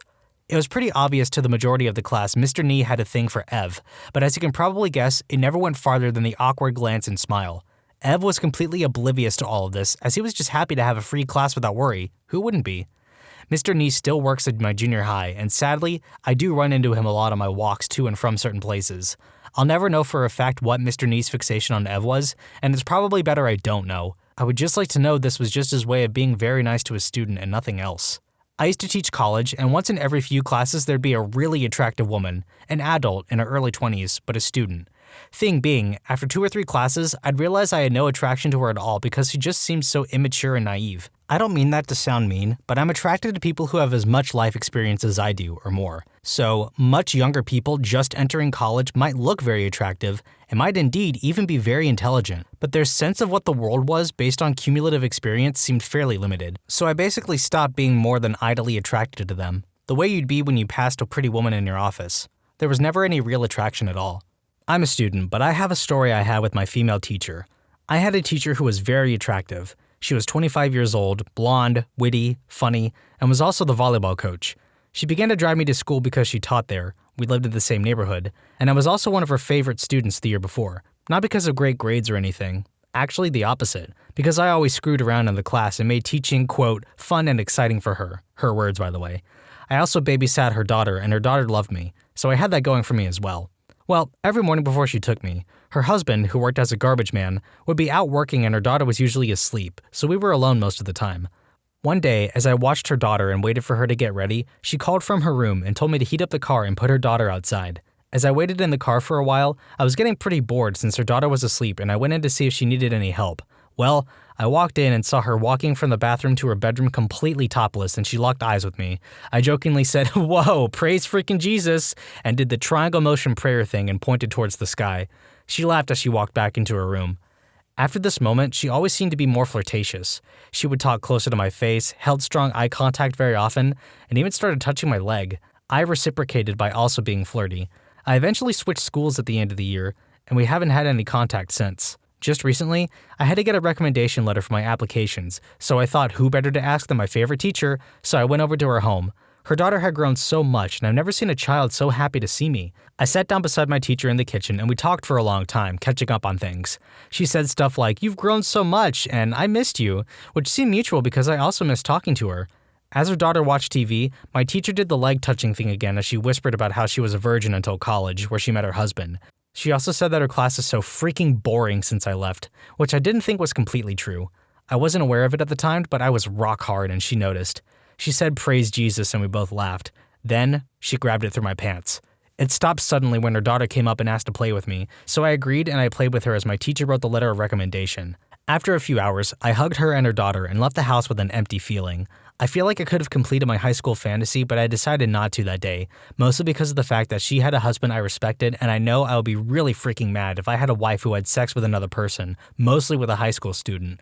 However, if stuff ever goes wrong with the husband, I will mostly try again. We love a mature person who won't interfere with the married relationship. My 6th grade teacher had a crush on the student teacher that came to help out for a couple months. Although not obvious, they screwed, and he proposed to her in front of the class soon after. They got married and had a kid 2 to 3 years later. For clarity, they screwed outside the bounds of the classroom. The teacher was a total fox as well. I would have loved to park my punch buggy in her garage. Reading that sentence was vile. I work in a school and have never felt this way about a student, but I've known 2 teachers who fell for students, took it too far, and got fired. Each of them were profoundly unhappy people. It seems that's mostly the case for a lot of teacher-student relationships that went south. Outside of abuse of power, these relationships start up to fill a void or indulge an empty desire. 9 times out of 10, it was never about true love in the first place. They never end up pretty unless they're consenting adults, and even then, things can end up pretty strained if they're not communicating with each other. I was 24 and she was 17, and I never did anything, but I totally acknowledged to myself that she was very pretty and clever. It made me feel weird, but I didn't sexualize her or anything. It was more a thought that, wow, if I was 7 years younger, I'd totally be into her. Right, we got it, bro. It is one of the most flattering things for an attractive student to take an interest in a subject that you are teaching. She's an undergrad, and you're TAing a subject that you are deeply interested in. Sure, her questions are novice, but she is enthusiastic and curious about your nerdy field in which you basically toil alone. If you make it past the first year without doing anything stupid, the next year you TA the same class, you meet a whole new year of students, and then you realize that there's a whole new crop of attractive young neophytes who bear a striking resemblance to your first crush last year, and that you are probably going to give more or less the same assistance to your students as last year, until you realize that in class you are helping everyone refine their understanding and move on, while you toil with few peers in the same subject that many will superficially take an interest in and move on year after year. Dude, you good? You need some you need some therapy for that little session? My secondary school English teacher had a crush on me. It wasn't obvious, but I saw it. She was a BBW as classed by my friends. We were 14 at the time. I really did sexualize her and imagine sex with her. I would often stare at her thighs and extremely wide hips in class. She would often pick me out to answer questions and was more relaxed with me while a little strict with others, as if we were good friends. She was a good teacher, definitely. Fast forward a few years and I just finished college. I get a Facebook request from my English teacher. I immediately knew why she added me. She was 22 when she worked with us, and that was what I told my brain when I wanted sex with her. We hooked up and had sex. I lived with her for a couple of months. I moved out, had more sex, etc. That's it, really. She just waited until I was old enough, and honestly, she gave better head than any of the other girls I was with. Parents with nanny cams. What have you caught your babysitter doing? This was my equivalent of pre-kindergarten. All the kids were regressing in their movement ability and getting really fat, so they set up spy equipment. Turns out one carer was doubling every baby's food portions and forcefully overfeeding them. Wish I had a nanny cam. My stepsister was watching my brother with disabilities for me. She would dump out the contents of his capsules meds and use them later. Didn't find out about it until he started having seizures constantly and ended up in the hospital for the second time. This isn't a bad one. My parents caught the babysitter carrying our 60-pound golden retriever like he was a baby. We caught our maintenance guy spooning with our 130-pound mastiff on the floor. We encourage their love as best we can now. Once, at the very last moment when no other babysitter was available, I hired one that was sort of notorious for not being good. Not dangerous or anything, like leaving the child unattended, but like the type where she would not console the child if they were crying or punish them for doing small things. By the way, I was very suspicious, so I was continuously glancing at the baby cam. The babysitter was playing with him, singing songs, and completely engaging him well beyond the way you would expect somebody who was considered a bad babysitter to act. Essentially, what happened was the babysitter got hired by a crazy parent who didn't like her at all, so they spread a bunch of mumbo-jumbo through the neighborhood. When I came home, I gave her a very large tip, and she was the one I always hired whenever I needed a babysitter. I've been a pretty regular weekend nanny for an amazing family for 4 years now. They cycle through a different couple weekday nannies since I've been with them. There is only one monitor, and it's in the little dude's room. Once the mom showed me on the camera why they let one go. Little dude said, "Mommy said I don't have to do that." And the nanny snapped back, "Well, it doesn't matter. Mommy's a dog." And then dragged the kid out of the room by his shirt. Super fired. Not a nanny cam because this happened in the 90s, and I don't think we had them in Scotland then. But my mom came home early one day because she had become suspicious of our nanny as my sister and I never slept after a day with her. She found both my sister and I in bed in the middle of the day. Turned out my nanny had been dosing us up with child medicine to make us sleep all day so she could sit and do nothing. My mom put a nanny cam in my sister's bedroom. The only disturbing thing my mom allegedly saw was the babysitter crying while holding my sister. Turns out, the babysitter just had a miscarriage the day before. Well, a case which happened near where I live. Woman used to work, husband out of country. Had a 2-year-old kid. They hired a nanny to look after him during daytime. Day by day, kids started looking malnourished. So she set up a spy cam. Apparently, the lady used to bring her kid and feed him all the food left for the kid she was supposed to babysit. Then she would feed the kid cheap biscuits. She was promptly handed over to police. My story isn't that interesting, but I have a camera to check in on my rabbit when I'm not there. The biggest surprises were mostly just how almost nobody followed my pet sitting instructions. The one exception, ironically, was my brother who claimed to hate the rabbit and always wanted to get rid of it. I got an alert one day that my camera had detected movement while my bro was there taking care of him, and I decided to take a peek. I opened the app connected to the camera and saw my bro walk into my room, lay on my floor, and start playing with my rabbit. It just warmed my heart. We have cameras outside of our house. One day, my neighbor told me that he saw my bunnies roaming the streets a few times. I didn't believe him, so I took a look. One time at work, I looked at the cameras and saw the gate slightly open, so I rewound the footage. I go to work super early, so I watched as my wife fed them, then got ready for work. The bunnies peeked around the side of the house and waited to see my wife's car leave, then they pushed on the gate hard enough for the latch to set free, then they left one by one. Later, before I got back home from work, they would make their way back and close the freaking gate. Smart little suckers. I never knew the gate latch was so weak, so I fixed that problem. A friend caught his nanny hitting their kid for interrupting that day's binge of the TV show Friends. I travel the US for work, and am fortunate enough to be able to bring my 2 beagles with me. They have never been away from my side longer than the time I've been at work. They are 10 and 13. I have a camera that I use to check in on them sometimes, mostly because my larger beagle is quite the ingenious guy. Opening doors, scooting chairs over places so he can jump up onto the counters, etc., etc. Last year I was in Oregon and had to go home to Michigan for an emergency.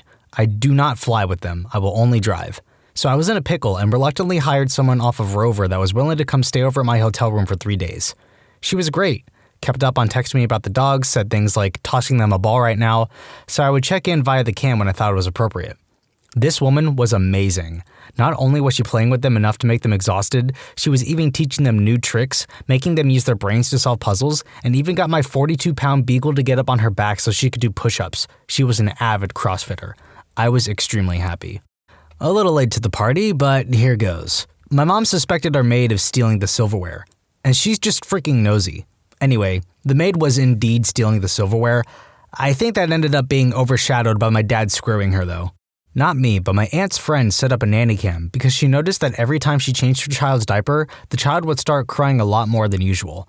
Turns out when they watched the nanny change her diaper, she would use Clorox wipes if they were nearby instead of grabbing the baby wipes. For anyone wondering what happened afterward, they fired the nanny immediately and the father became a stay-at-home dad. We have a security camera in my bedroom for my free roam bunny so we can keep an eye on her whilst we work, if we go on holiday, etc. Well, my dad is 50 and is a big bloke who acts like he doesn't like pets, came over to visit one day whilst I was out. He went in my room and crouched down calling the bunny. He spent an hour trying to pet the rabbit and kept repeating in a soft voice, "I'm not gonna hurt you. I just want to pet you and see how fluffy you are." He just about crapped himself when I spoke through the security camera to tell him she's very fluffy. My family bought one to see our dogs when we leave on vacation twice a year. It's one where they can hear us and we thought it'd be great. We hardly used it. We also asked our maid to dog sit for us while we were out. Once when we looked at the feed, we saw the dog sitter there a solid 30 minutes early just petting the dogs and playing with them. She's since retired from working, but she was the sweetest old lady and we love her. Another time, my dad left a wad of cash on top of the washing machine, about $600, and she put a rubber band around it with a note saying he misplaced it. I was a nanny for a family for over 10 years. I moved 8 hours away, but sometimes I drive up to stay with them if they need me for a weekend. I miss the kids so much. I also babysat and house cleaned all through high school and college. I pride myself on never stealing a thing and never having laid a hand on a child.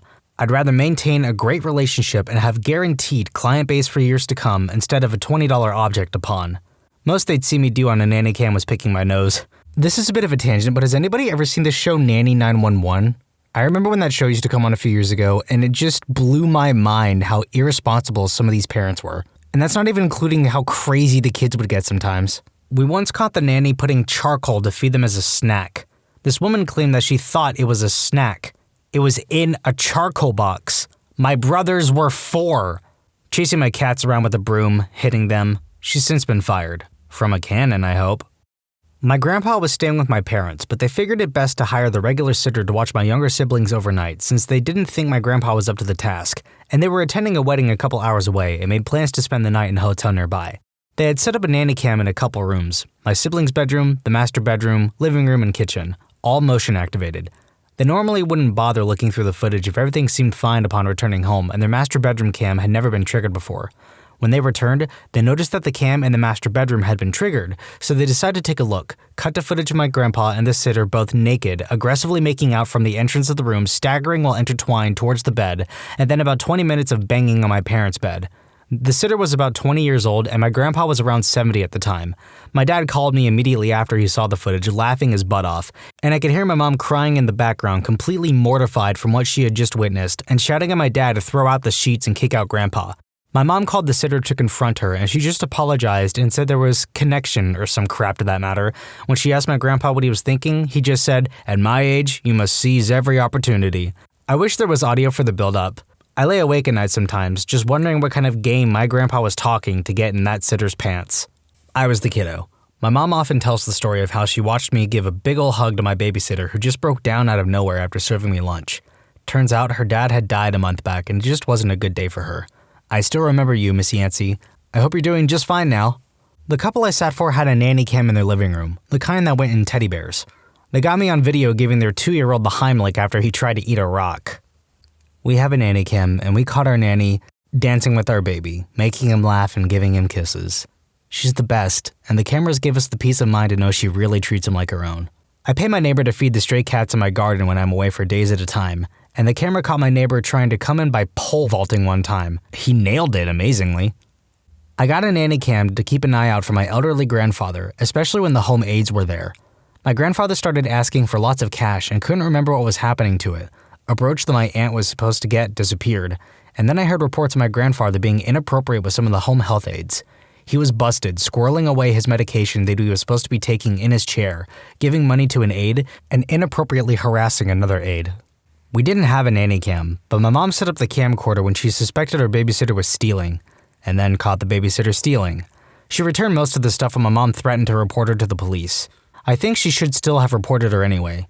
Now she probably just went on stealing at other people's places. The family I nanny for told me that their previous nanny got caught doing loads of awful things. The couple that outraged me most were 1, leaving their 3-year-old daughter in the tub with water up to her chest for 2 hours every day while she sat in another room unable to see said child. And 2, once she went to run an errand with the same kid, and their doorbell camera caught her putting the kid in the car seat, not buckling her, and peeling off. My mom said you could see the toddler trying to buckle herself in before they took off. Edit. Number 1. The camera was not in the bathroom. It was where they were able to see where the nanny was, room near bathroom, and their kid if the door was left open, which it always was while she was bathing. Number 2, they thought she was a perfectly good nanny until their kid was saying weird things that were going on, and they decided to watch the footage. They fired her after seeing what she was doing, and that's where I, Super Nanny, came in. The cameras weren't actually for the nanny. They were for the kid's therapist because she was prone to violent behavior and they were trying to fix it. My aunt has a nanny cam and found my older cousin's babysitter playing blackjack with him. She lost $50. I've caught her making pillow forts that are heavily resistant to the monsters that may or may not come out during heavy thunderstorms with my kiddo, 20 minutes after bedtime. Needless to say, she was dealt with appropriately. I'm not a parent, rather the child, and I had this nanny, or Yaya as we would call it. It became useless because she soon found out and kept unplugging the camera. It turns out she was slowly stealing money from the family. We fired her. I was the child, and there weren't any nanny cams, but my parents had left a small bucket of toys and things to keep me busy, and they hired a babysitter to watch me while they both had to take overtime at work and knew they would be gone most of the day. The babysitter moved that bucket of toys to another room, put me in a crib, and proceeded to go off and read or something and left me there for hours with nothing to do, only coming back to check on me or feed me. My parents came back to me just sadly sitting in my crib. Indoor cameras hooked up to the same unit as the outdoor cams. Husband was walking to his study, saw a giant huntsman spider, Australian here, and screamed like a little girl and jumped away. Needless to say, I bolted to the computer to watch the playback on repeat for a few minutes. I laughed so hard I had an asthma attack. She stole a single puzzle piece of what we were trying to solve. Saw her put it in her pocket. Final straw was one of our freaking potted plants. Who goes out of their way to steal a potted plant? Hello? I'm glad I stopped babysitting before cameras became a thing. A couple I sat for had adorable kids, but the dad had one room in the house devoted to a full model railroad setup. Dozens of trains, bridges, teeny villages, the works. After they went to bed, and during that long, boring stretch before the parents came home, I just played with the train set. Only regret is that I couldn't toot the horns because the kids would have busted me. Not a parent and not a nanny cam, then why are you commenting on this post? But my uncle once set up a wildlife camera, the ones that hunters use, to get a photo of something happened in my great-grandmother's apartment. She was very demented, so she told us incoherent stories about how there were people there stealing all of her liquor and chocolates. Turns out, she was the one who stole the goodies, but we also found out her other son, my other uncle who no one has contact with due to his shady actions with his wife, had a key to the apartment and was regularly visiting at midnight to steal some jewelry. Friends of ours don't have kids, but have dogs. They were going out of town and told the dog sitter about all the cameras, including the one that is outside, but sometimes picks up reflections and will actively notify them of motion. The dog sitter seemed to get it, but she forgot to convey that to her boyfriend, who came out and walked around naked quite a bit. I was the one caught in the camera a few times. Number 1. A family who had bunnies caught me on camera booping noses to the beat of the song I was singing, little bunny foo-foo hopping around the kitchen, picking up all the lettuce and munchy munch munch. Number 2. A different family saw me get freaking tackled by their 95-pound Mastiff puppy, and they immediately called me to make sure I didn't have a concussion since I just kinda laid there for a while. I was fine, I just got the wind knocked out of me. Number 3. Yet another different family saw me reading a book to their kids and later complimented all the voices I make. I had no idea they could hear audio and I got so embarrassed since I really did go all out. When I was around 12 years old, my parents caught my babysitter on camera stealing my NES games and shoving them into her pants and shirt. They confronted her about it and she kept denying it until Ninja Gaiden fell out of her pant leg. My mom took her into her room and made her take out all the games she stole. She literally had games shoved under the strap of her bra on her back so that she could sneak them out of the house, and others were put inside the waistband of her underwear. She must have really thought about this for a while. Anyway, we got the games back and she was sent home without pay. I dog sit for some neighbors, one of which told me she has a camera in the living room/dining room for her dogs. You know those ones that dispense treats? Anyways, I thought it was a strange essential oil diffuser until she told me what it was. I was being paid to play with them for an hour, but she found out that I was actually staying for 2 or 3 hours. When she asked me about it, I think I said something like, I'd want someone to do the same for my dog. Ever since then, she leaves me treats in the kitchen and even got me a Christmas present from the dogs. She picked up our pug Doogie and was dancing around the living room with him while that Carly Rae Jepsen song was playing. My uncle told me this once when a babysitter was holding his daughter, my older cousin, when she was a baby. The baby was playing with the toys and she somehow swallowed a small piece of something and the babysitter performed the Heimlich but for babies. She saved my cousin and her family was thankful. They have no idea where the babysitter is now, but right now she's supposed to be around her late 40s. Edit. I asked my uncle about this and apparently they know where the babysitter is. She's in California and she is a very well-paid doctor and makes over $310,000 a year as a physician. That's the only thing he knows since she left. Not a nanny cam, but the baby monitor managed to catch our then 1.5-month-old projectile vomiting on me, and then straight up into the mouth and on the face of my husband 2 minutes later. When she put my daughter down for a nap, she took a nap on the bed next to her. This is just so cute. Caught the babysitter rubbing one out on a couch. The babysitter was/still is my female cousin. I figured the best thing was to just say nothing, save the awkwardness. She did it a fair amount. I then mentioned our house cam by accident some months later and her face dropped. I realized what I'd said, then casually threw in that I never checked it, again, to save the awkwardness. A colleague of mine saw that when his 8-month-old baby cried, the nanny just ignored him and kept watching reality TV, not paying any attention to him while he bawled his eyes out. She did not attempt to console him or anything. She just tried to hear the TV. There were a few other troubling instances too, like she'd say they went on a brief stroll but disappeared for hours with no explanation, or she didn't follow the parents' instructions on how to put him to sleep and let him cry, and my colleague realized that the baby was anxious and desperate every time the nanny arrived. Heartbreaking, really. Not a nanny cam, but a vid. My sister-in-law sat the camera down thinking she turned it off. I have over an hour of her teasing my toddler in a mean way with candy and popsicles. She started telling him that he would get some, then hold it just out of reach. She then ate it in front of him, making sounds. She was also calling him mean and weird names like Turd Muncher and Ricky Stupido. The camera got all the audio, but only some video. At the end of the video is when we got home. When I confronted her with the video, she started claiming I doctored it, that I was a liar, a jerkwad, and hated her because she was prettier than my wife. She is not. That was the last time she was allowed around either of our kids unsupervised.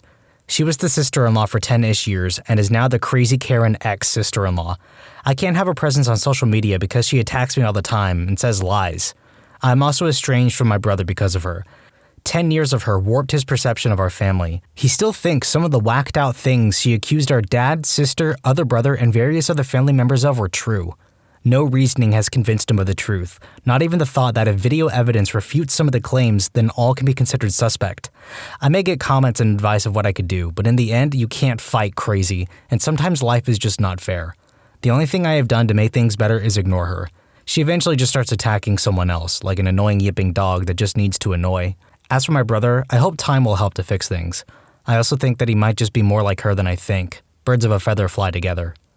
Oh man, this next one is actually so wrong and so messed up. Sitting on our couch playing with the dogs like we paid them to. I have a nanny cam for the purpose of creeping my dog while I'm at work, but it's how I discovered my former superintendent was coming into my apartment randomly to steal a nug from my jar of red eye. Friend caught hers rummaging through her closet and stealing a blouse. She confronted her about it when she returned home, and the woman played innocent. She was wearing the freaking blouse. Remember that post from before, you can't fight crazy? Yeah, I think that applies here. We hired a dog sitter over the Thanksgiving holidays to check on the pooch, feed the cats, get the mail, etc. Edit, definitely pointed out the various security cams to her. She asked if she could bring her sister along for company. We said sure, no problem. The sister, we found out in conversation, attends a nearby hyper-conservative fundamentalist school. When the hired sitter took the dog out and the fundy sister had the house to herself, she took the opportunity to scream, "Frick!" at the top of her lungs a few times. Not a lot else. Just paced around the living room dropping high-decibel F-bombs. Gotta find some way to vent that fundy angst. Watched her outside playing with my dogs. She was dog-sitting. Our yellow Labrador and golden retriever puppy started munching the blueberries right off our blueberry bushes. They know dang well they're not supposed to get into the blueberry patch. We watched our dog sitter run over to them to try to get them to stop. She then ran outside and ran back out with the bowl. She proceeded to race the dogs for the blueberries. Had to be one of the highlights of our trip. We came home to a bowl of blueberries in the fridge and 2 very guilty puppers.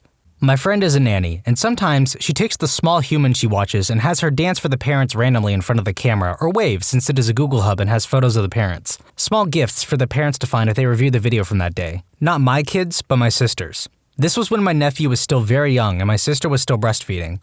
Long story short, my sister caught the babysitter drinking her breast milk. She had her suspicions because my nephew would go through twice as much milk when the babysitter was taking care of him. My sister set up the camera and caught the guy in the act.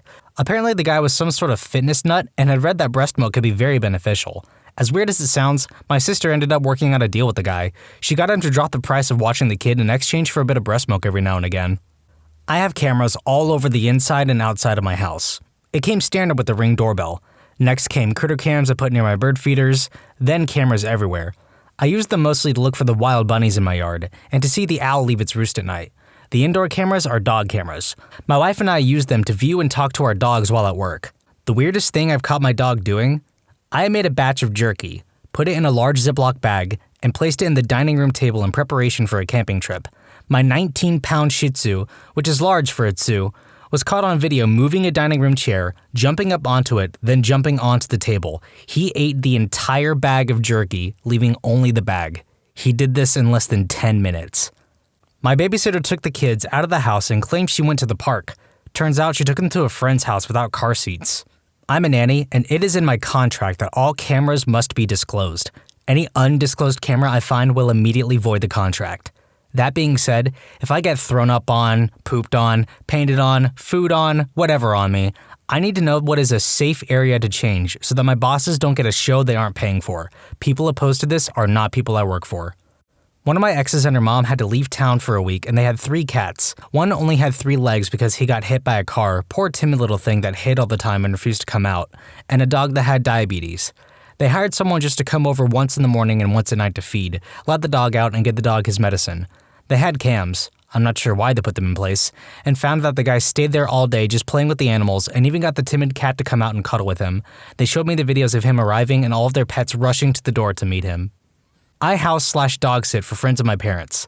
The first time I did it, they mentioned they had a security camera by the front door that was motion activated, and I didn't really think anything of it. They were gone for a few weeks, they come home, their 2 giant huskies are happy, I get paid, and all was well.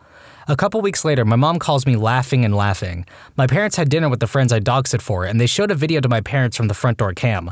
Apparently, all it showed was me sprinting full speed down the hallway, a dog toy in hand, biggest stupid grin on my face, followed by the 2 huskies running and sliding after me, followed by me, followed by the huskies, over and over and over and over again.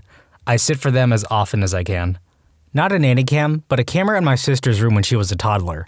She had a habit of getting out of her toddler bed, so me, my dad, and my mom would watch it, and every time she got up, we'd all say, "Go back to bed, Serena." It was funny to see her reaction. I was the babysitter. I used to look after the daughter of a couple who played tennis with my uncle. They were super rich and went out all the time. The kid would go to bed at about 7, then I would sneak a bit of booze from their well-stocked bar. I wouldn't drink it on the job, but I'd pour it into my water bottle to take to my next party. It happened on and off for about 3 years. Then one night, they must have changed their security system or something, and I got busted. They were very chill about it, seeing as I clearly didn't drink it while watching their kid, but told me they could get in trouble for supplying. What is the creepiest glitch in the Matrix you've experienced? I mentioned this in another thread, but here it is again.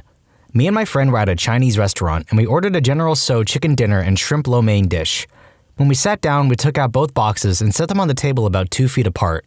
My friend opens the first box and we see a shrimp lo mein dish. It has all the things in there. Noodles, shrimp, fried rice. He closes the box and opens the other box. Inside that box is another shrimp lo mein dish. Shrimp, noodles, fried rice. Oh, I think. They must have mixed the order. I was just about to say this when my friend says out loud, "Looks like they made a mistake and gave us 2, as he opens up the first box again. Inside of it is a General Tso chicken dinner order, General Tso chicken, white rice, and an egg roll. He froze and looked at me. I looked back at him, and we sat in silence. It took us 5 or so minutes to collect ourselves. I have no idea what the frick happened. Not creepy, but so vivid and distinct that I still think about it years later. I had a, subjectively, long, involved dream where I was a vendor at a fish market. I remember getting up early, dressing, doing a whole morning routine, going to get tea, heading out to the docks, buying fish, loading them in a cart and going to get ice, then haggling for ice, buying some less fresh fish while I was at it, then going to a market to my stall, setting up and selling fish all day. It was so real. I talked to friends, smoked nasty cigarettes, haggled customers, ate lunch, had tea, and just lived through the day. At the end of the day, I cleaned up, counted my cash, paid the stall rent, went home, cooked some of the fish I hadn't sold, along with some veggies and rice that I traded for. I drank more tea, relaxed for a while, then drew a hot bath, soaked and smoked some more cigs, then went to bed. The next morning, I woke up refreshed, ready to go down to the docks to buy fresh catch. Except I was in my house, next to my wife, truck parked outside, and it was Saturday. No work. My wife and I were getting geared up to go skiing in Oregon and the car was already packed.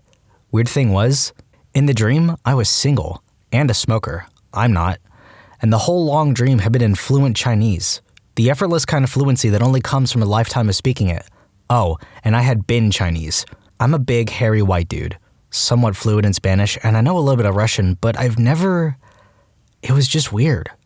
I've never worked in a fish market. I wonder who I was. I wonder what that was. I've experienced deja vu a couple of times when I was younger, and while that is certainly freaky, nothing beats the opposite. Jamais vu, which I experienced twice during a period of work-related stress a few years ago. On both occasions, I was driving in my car in perfectly familiar surroundings near my home, when suddenly I had no idea where I was or where I was going. It was like being instantly teleported to a foreign country. It only lasted seconds, but very creepy nonetheless. Until it happened to me, I had no idea that this even existed. Edit, for those of you concerned about my health. Yes, I did see a doctor, and so should you if something like this happens to you more than once or lasts longer than a few seconds. My episodes were stress-induced, but more serious conditions can also cause the symptom. Edit 2. If you're on drugs, well, there's your problem. Oh boy, you guys would love where I work. Weird things happen here all the time, but I'll just talk about one of the creepiest moments I've experienced here. I work as a security/nighttime attendant at an apartment building. It's 24 stories and one of the oldest buildings in the city. One night I'm sitting here when the phone rings at about 3 a.m. and I answer, "Hello, this is Draven at the front desk. How can I help you?" The voice on the other end sounded female but was totally garbled, and the only bit I could make out was 23rd floor. I tried to tell the person I couldn't understand them and asked what apartment they were in, but again, garbled response and 23rd floor. After the third time of trying to understand them and getting the same response, I said since I couldn't understand them, I'd have them come up to meet me in the hallway. So I go to the main elevators, and both are up on the, surprise, 23rd floor. Luckily, we have an older service elevator, and it's only on the 7th floor, so I call it down. I get it and hit the button for the 23rd floor, but it won't move and the inner door won't close, so I go to unlock the reset panel and boom, we start going up. Door still open. I'm freaking out, and the elevator is shaking because it goes pretty fast and it's old. As I'm going up, I just stay towards the back and finally I reach floor 23. I step out, door closes just fine, and I look around the hallway. There's nobody around. I walk along slowly trying to listen for anyone awake who might have called, but there's nothing. So now I head the opposite direction and go towards where the regular elevators are, and when I get to them, they're just sitting there with their doors open. I was pretty freaked out, but I knew it could just be the elevators on the fritz, so I get in and figure I'll just reset them when I get to floor 1, when I hear the sound of the back stairwell closing. So I quickly get out and go to the stairwell, and lo and behold, no one's there, but the maintenance door to the machine room is ajar, and at that time, I'm the only one in the building with a key. At the top of the building is a large machine room housing all the really, really loud machinery that does stuff in the building and allows access to the roof. I don't like going into it because it's creepy as heck, and no one ever goes in there. So at this point, I'm seriously freaked out, but I muster up and head in. I shout, "Hello?" And there's no response. The lights in this room flicker because they're crappy fluorescent, so I can't see well either. But at the end of the room, I can make out the roof access door, and sure as heck, it's slightly open. So I slowly continue forward, checking the space in between each machine as I walk by. And there's no one there, so I open the roof access door. I can't see anyone ahead of me on the roof, but there is a slight wraparound, and if there was a jumper or something, I needed to be sure, so I step out and leave the door ajar just like it was.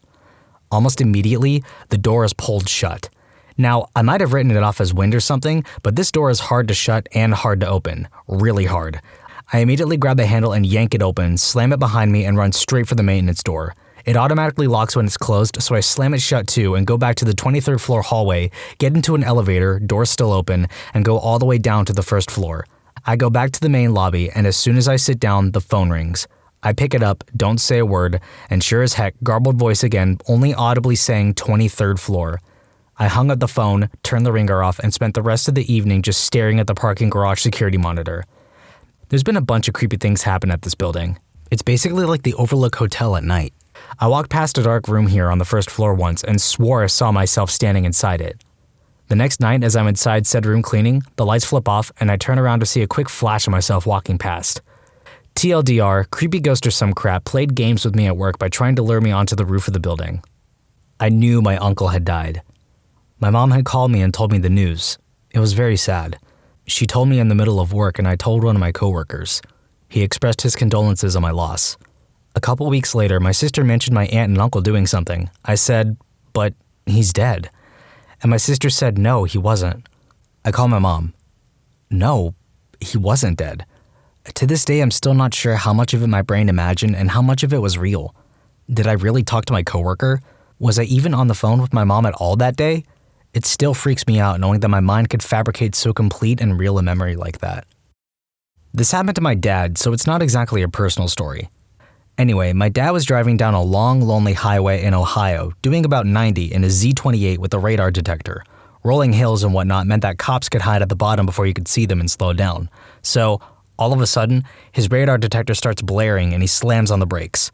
Right over the hill, there's a squad car running radar. He's super relieved, but when he looks at the detector, it's not even on the windshield. It was unplugged and in the glove compartment. What the heck? TLDR, ghost radar detector kept my dad from getting a ticket.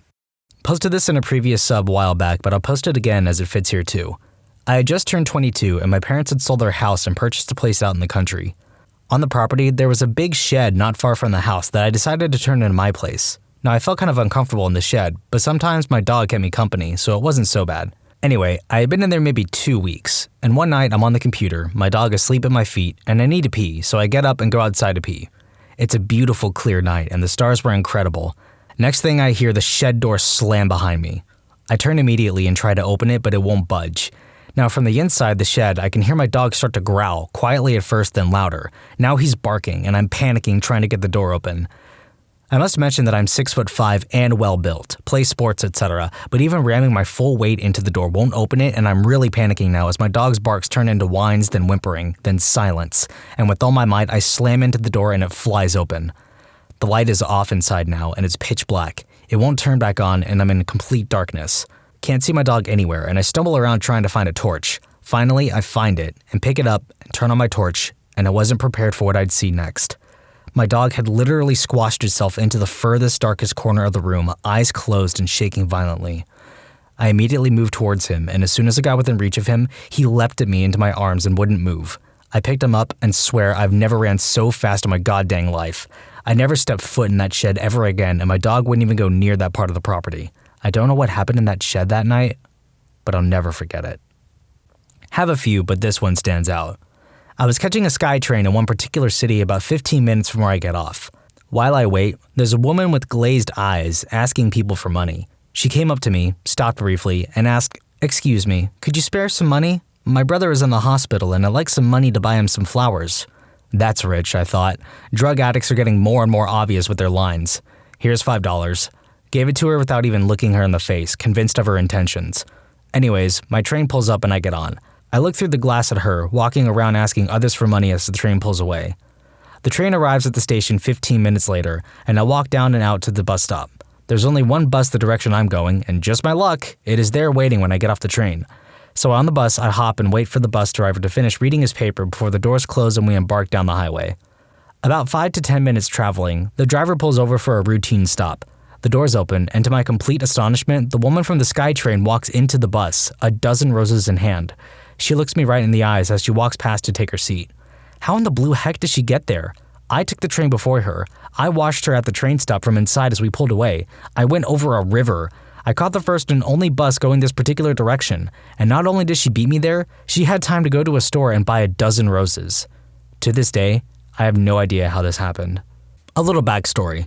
I was a total idealist back in high school, so when choosing a college, I chose to go somewhere that none of my friends were attending, so that I could strike out on my own in a finding myself sort of way. Well, I ended up making a few really close friends my first semester. I mean, these guys became like a family to me in a matter of months.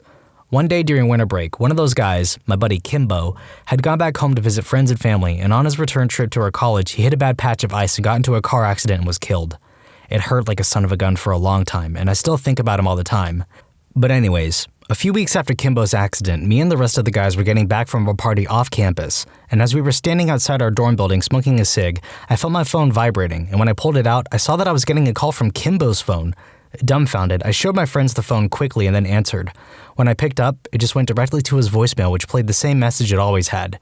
It never happened again, and we never really talked about it, but for me, it was one of those someone's looking after me moments. I hadn't been doing very well after his death, but seeing his name show up on my cell phone screen one final time made me feel a whole lot better for a time, and really helped me get out of the slump I was in. I have no idea how his phone could have possibly called me, and I doubt I ever will, but this was one glitch in the matrix that I'll forever be thankful for. Rest in peace, Kim. But feel free to call again. When I was like 10 or 11, I was going to the beach with my aunt and her friends. There were 2 cars of us. To get there, we had to go through a very large industrial area. We didn't know the direction, so our car was following the other. Suddenly, they did an unexpected turn, and so our driver had to take a sharp bend. In that moment, we heard a very clear, loud voice inside the car saying, laughing, "Sharp bend, The driver immediately hit the brakes. We looked at each other, puzzled. We all recognized it as a voice not belonging to any of us. In the very same time, we noticed that the other car stopped as well. The other driver got out of the car with a scared face and shouted to us, Did you hear that as well?" They heard the very same thing inside their car. The area around was fully deserted. Edit. Wow, thanks for the interest. A little bit of background. This happened in central Italy in the early 90s. My aunt used to act all the time, and most of the other guys were theater actors. The voice scared the crap out of us because it was very clear, near but not coming from a direction within the car you could distinguish, nor front nor rear. Inside the car, but from no distinct place. It was like mocking us. We were scared, but soon someone started to say, "Hey, which one of you did that?" Remember, these were comedy actors who used to do any sort of strange voice. This was till we noticed the other car stopping and saw the look of the guy driving that car. They were all as scared as us and told us we heard this scary voice inside our car and told the very same words we just heard.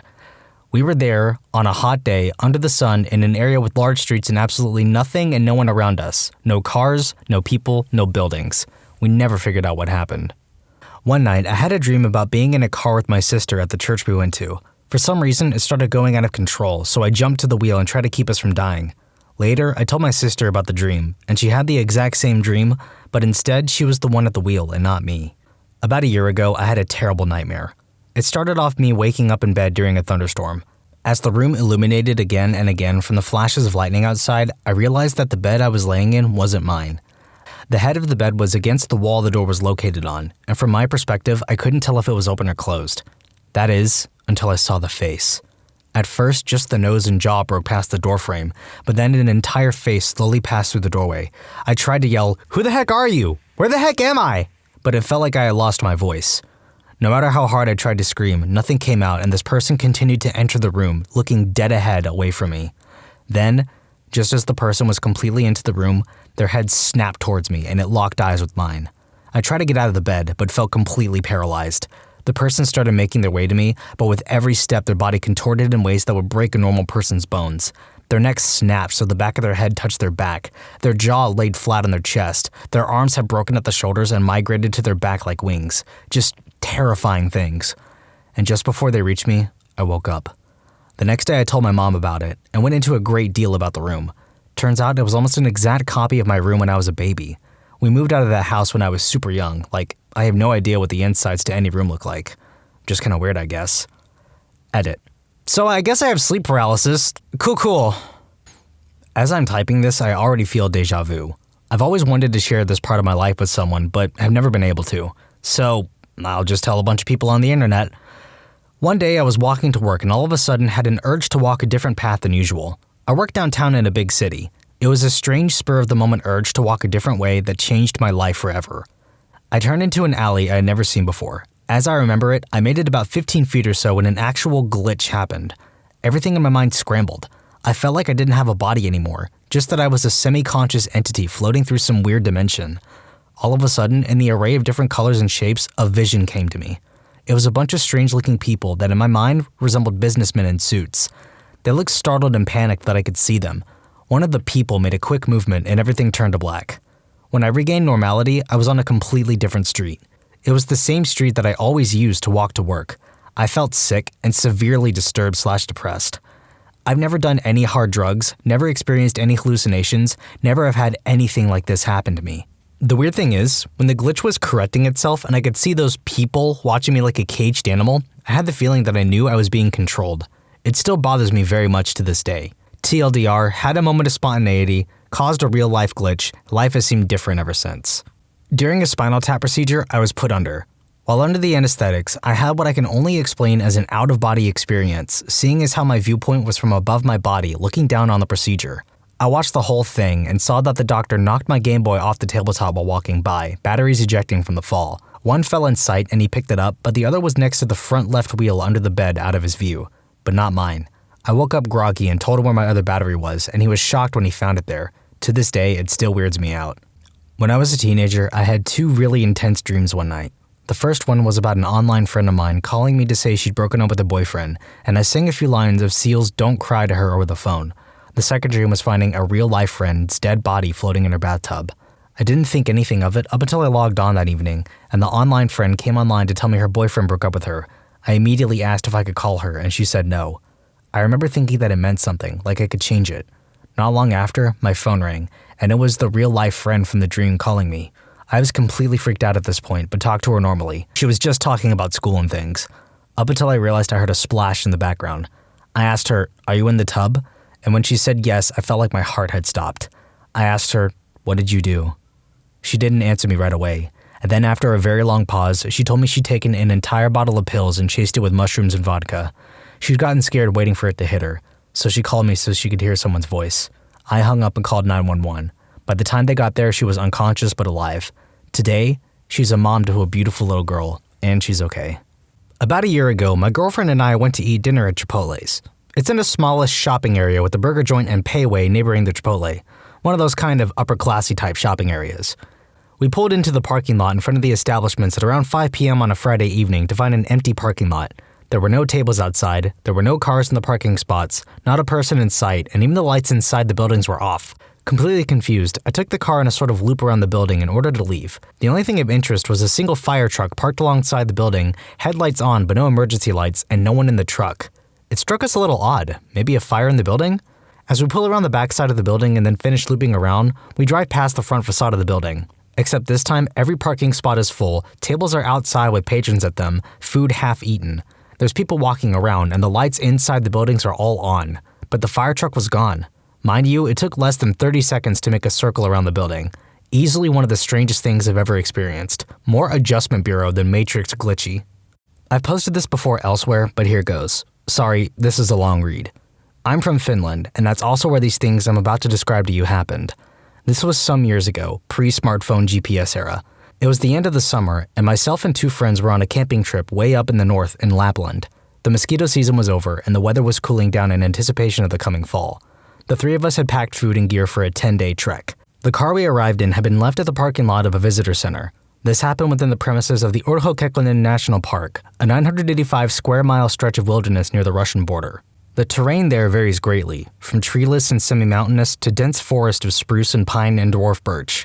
There are lots of swamps. Seeing reindeer is not uncommon, and some nights you might hear wolves in the distance. You could run into a bear or a wolverine in this place, but of course normally they avoid people. We mostly camped in a tent, but some nights we used shelters and simple huts provided for travelers free of charge. The trip had lasted 5 days. We were at the furthest of any kind of civilization when we were going to be on that particular outing, truly in the middle of nowhere. There really is nothing there. There are no villages, towns, or industry. The place is a national park after all. Seeing other hikers happen from time to time, you'd see some people in the distance maybe. Very rarely would you come face to face with anyone. So, in the middle of our trip, we were camped in a small clearing, woodland extending around us for a considerable distance in all directions. It was already dark, we had eaten our evening meal, and all three of us were jammed in our only tent. It was a bit cramped, but we fit. We took turns carrying it during the hikes. We were just exchanging some jokes and crude humor in the dark, like guys in their 20s do, about to go to sleep in our sleeping bags. When we quieted down, we began to hear it, talking, and the sound of machinery. Given our location, this was profoundly weird. We camped in a tent because there were no huts nearby. Maybe there was another camp somewhere near us? We couldn't quite make out what was being said, but it was a human voice, no doubt about it. But nothing really could explain the sound of heavy machinery. It sounded like an excavator or a tank, something big, powerful, and really not too far away. Combined with the sound of talking, we thought construction yard. But at that time of night, in an unpopulated protected nature reserve, we got out of our tent. It was cold and pitch black. The campfire had some coals still glowing. We took out our flashlights. My two buddies have always been a lot braver than me. The sound was clearly coming from the north, maybe half a kilometer away. We thought the construction might be going on behind a small hill some distance away. We could see no lights or anything. We still could not make out what was being said. The speaking-like voice was monotonous, and it was impossible even to say what language was being used. Still sounded a lot like a person speaking, though. You may be aware of the sort of spooky phenomenon of hearing a human voice in static. Maybe you've used a blow dryer and been sure someone is talking, turn it off and it was just something the brain tried to interpret from the steady hum. Maybe it was sort of like that, it's hard to explain. The machinery-like sound continued, not loud, but you could sort of make out the powerful engine, at times accelerating or adding power, at times at idle. My two friends resolved to go find out what was going on. We put our warm clothes back on, donned boots, and I sat next to the dying fire, adding some more wood to it. I would stay at camp while my buddies left to check out this mystery construction yard in the middle of nowhere in the Lapland woods. So there I sat. The guys took out their maps, took a compass heading out, and left. I could hear them make their way through the forest and see the light fading from their flashlights. Then they were gone. The weird sounds continued, unaltered. They were gone 15 minutes, then maybe 30, then the better part of an hour. It was odd, judging by the volume of the sound. They should have reached it, checked it out, and been back already. I added more firewood and tried to make out what the person talking was saying, but it was too tinny and obscure. The guys had been away for over 2 hours. I figured they had stayed for coffee with the construction guys or something. Then, the sound stopped. Just like that. It just ended all at the same time. The engine sound and the voice both just quit. It was very silent. I waited for another 30 minutes, very worried now that something bad had happened, that maybe my friends were lost. Should I go and try to find them? I shouted their names several times and built the fire pretty big. I was scared out of my mind when suddenly I saw the flashlights of my friends. Apparently they were returning in a hurry. The guys got back to camp out of breath. They told me the following. They had followed the sound beyond the small ridge in the distance. There was nothing there, and it seemed like they were not getting any closer to the source of the sounds. They had to stop every now and again, be quiet, and listen to it to be able to walk towards it. They walked and stopped like this for some time, then realized they were not getting any closer. The sounds did not change in volume at all. They decided to go just a bit further several times, when suddenly the sound just stopped like someone pressed a button on a recording. They realized they had been going on for a long time. They were in the middle of the dark woods, alone. They reversed the heading and started back at a brisk pace. Eventually, they saw my huge fire from the top of a hill and found their way back. The weird thing is, we seemed to think the sound stopped at different times. They had been gone 2.5 hours in total. They said the sound stopped at around the 1 hour 15-minute mark after they left. Then they started to head back immediately, return trip taking a bit longer, even though they kept a good pace. They apparently wandered around for a bit. For me, the sound stopped at the 2-hour mark, just 30 minutes before they returned. We did not sleep that night. Nothing more on that trip happened, and we never found out what the weird construction yard-like sound was about. When we returned to the park's visitor center some 5 days later, we asked around, but no one knew of any ongoing construction taking place in the whole national park area. It's been bugging me ever since. When you subscribe, make sure to hit the bell to turn on notifications. Put the playlist on in the background to finish listening to all the stories, or if you want some vibey music to put on in the background, check out easymode. If you like Am I the Genius, give Am I the Jerk a shot. Everything linked in the description.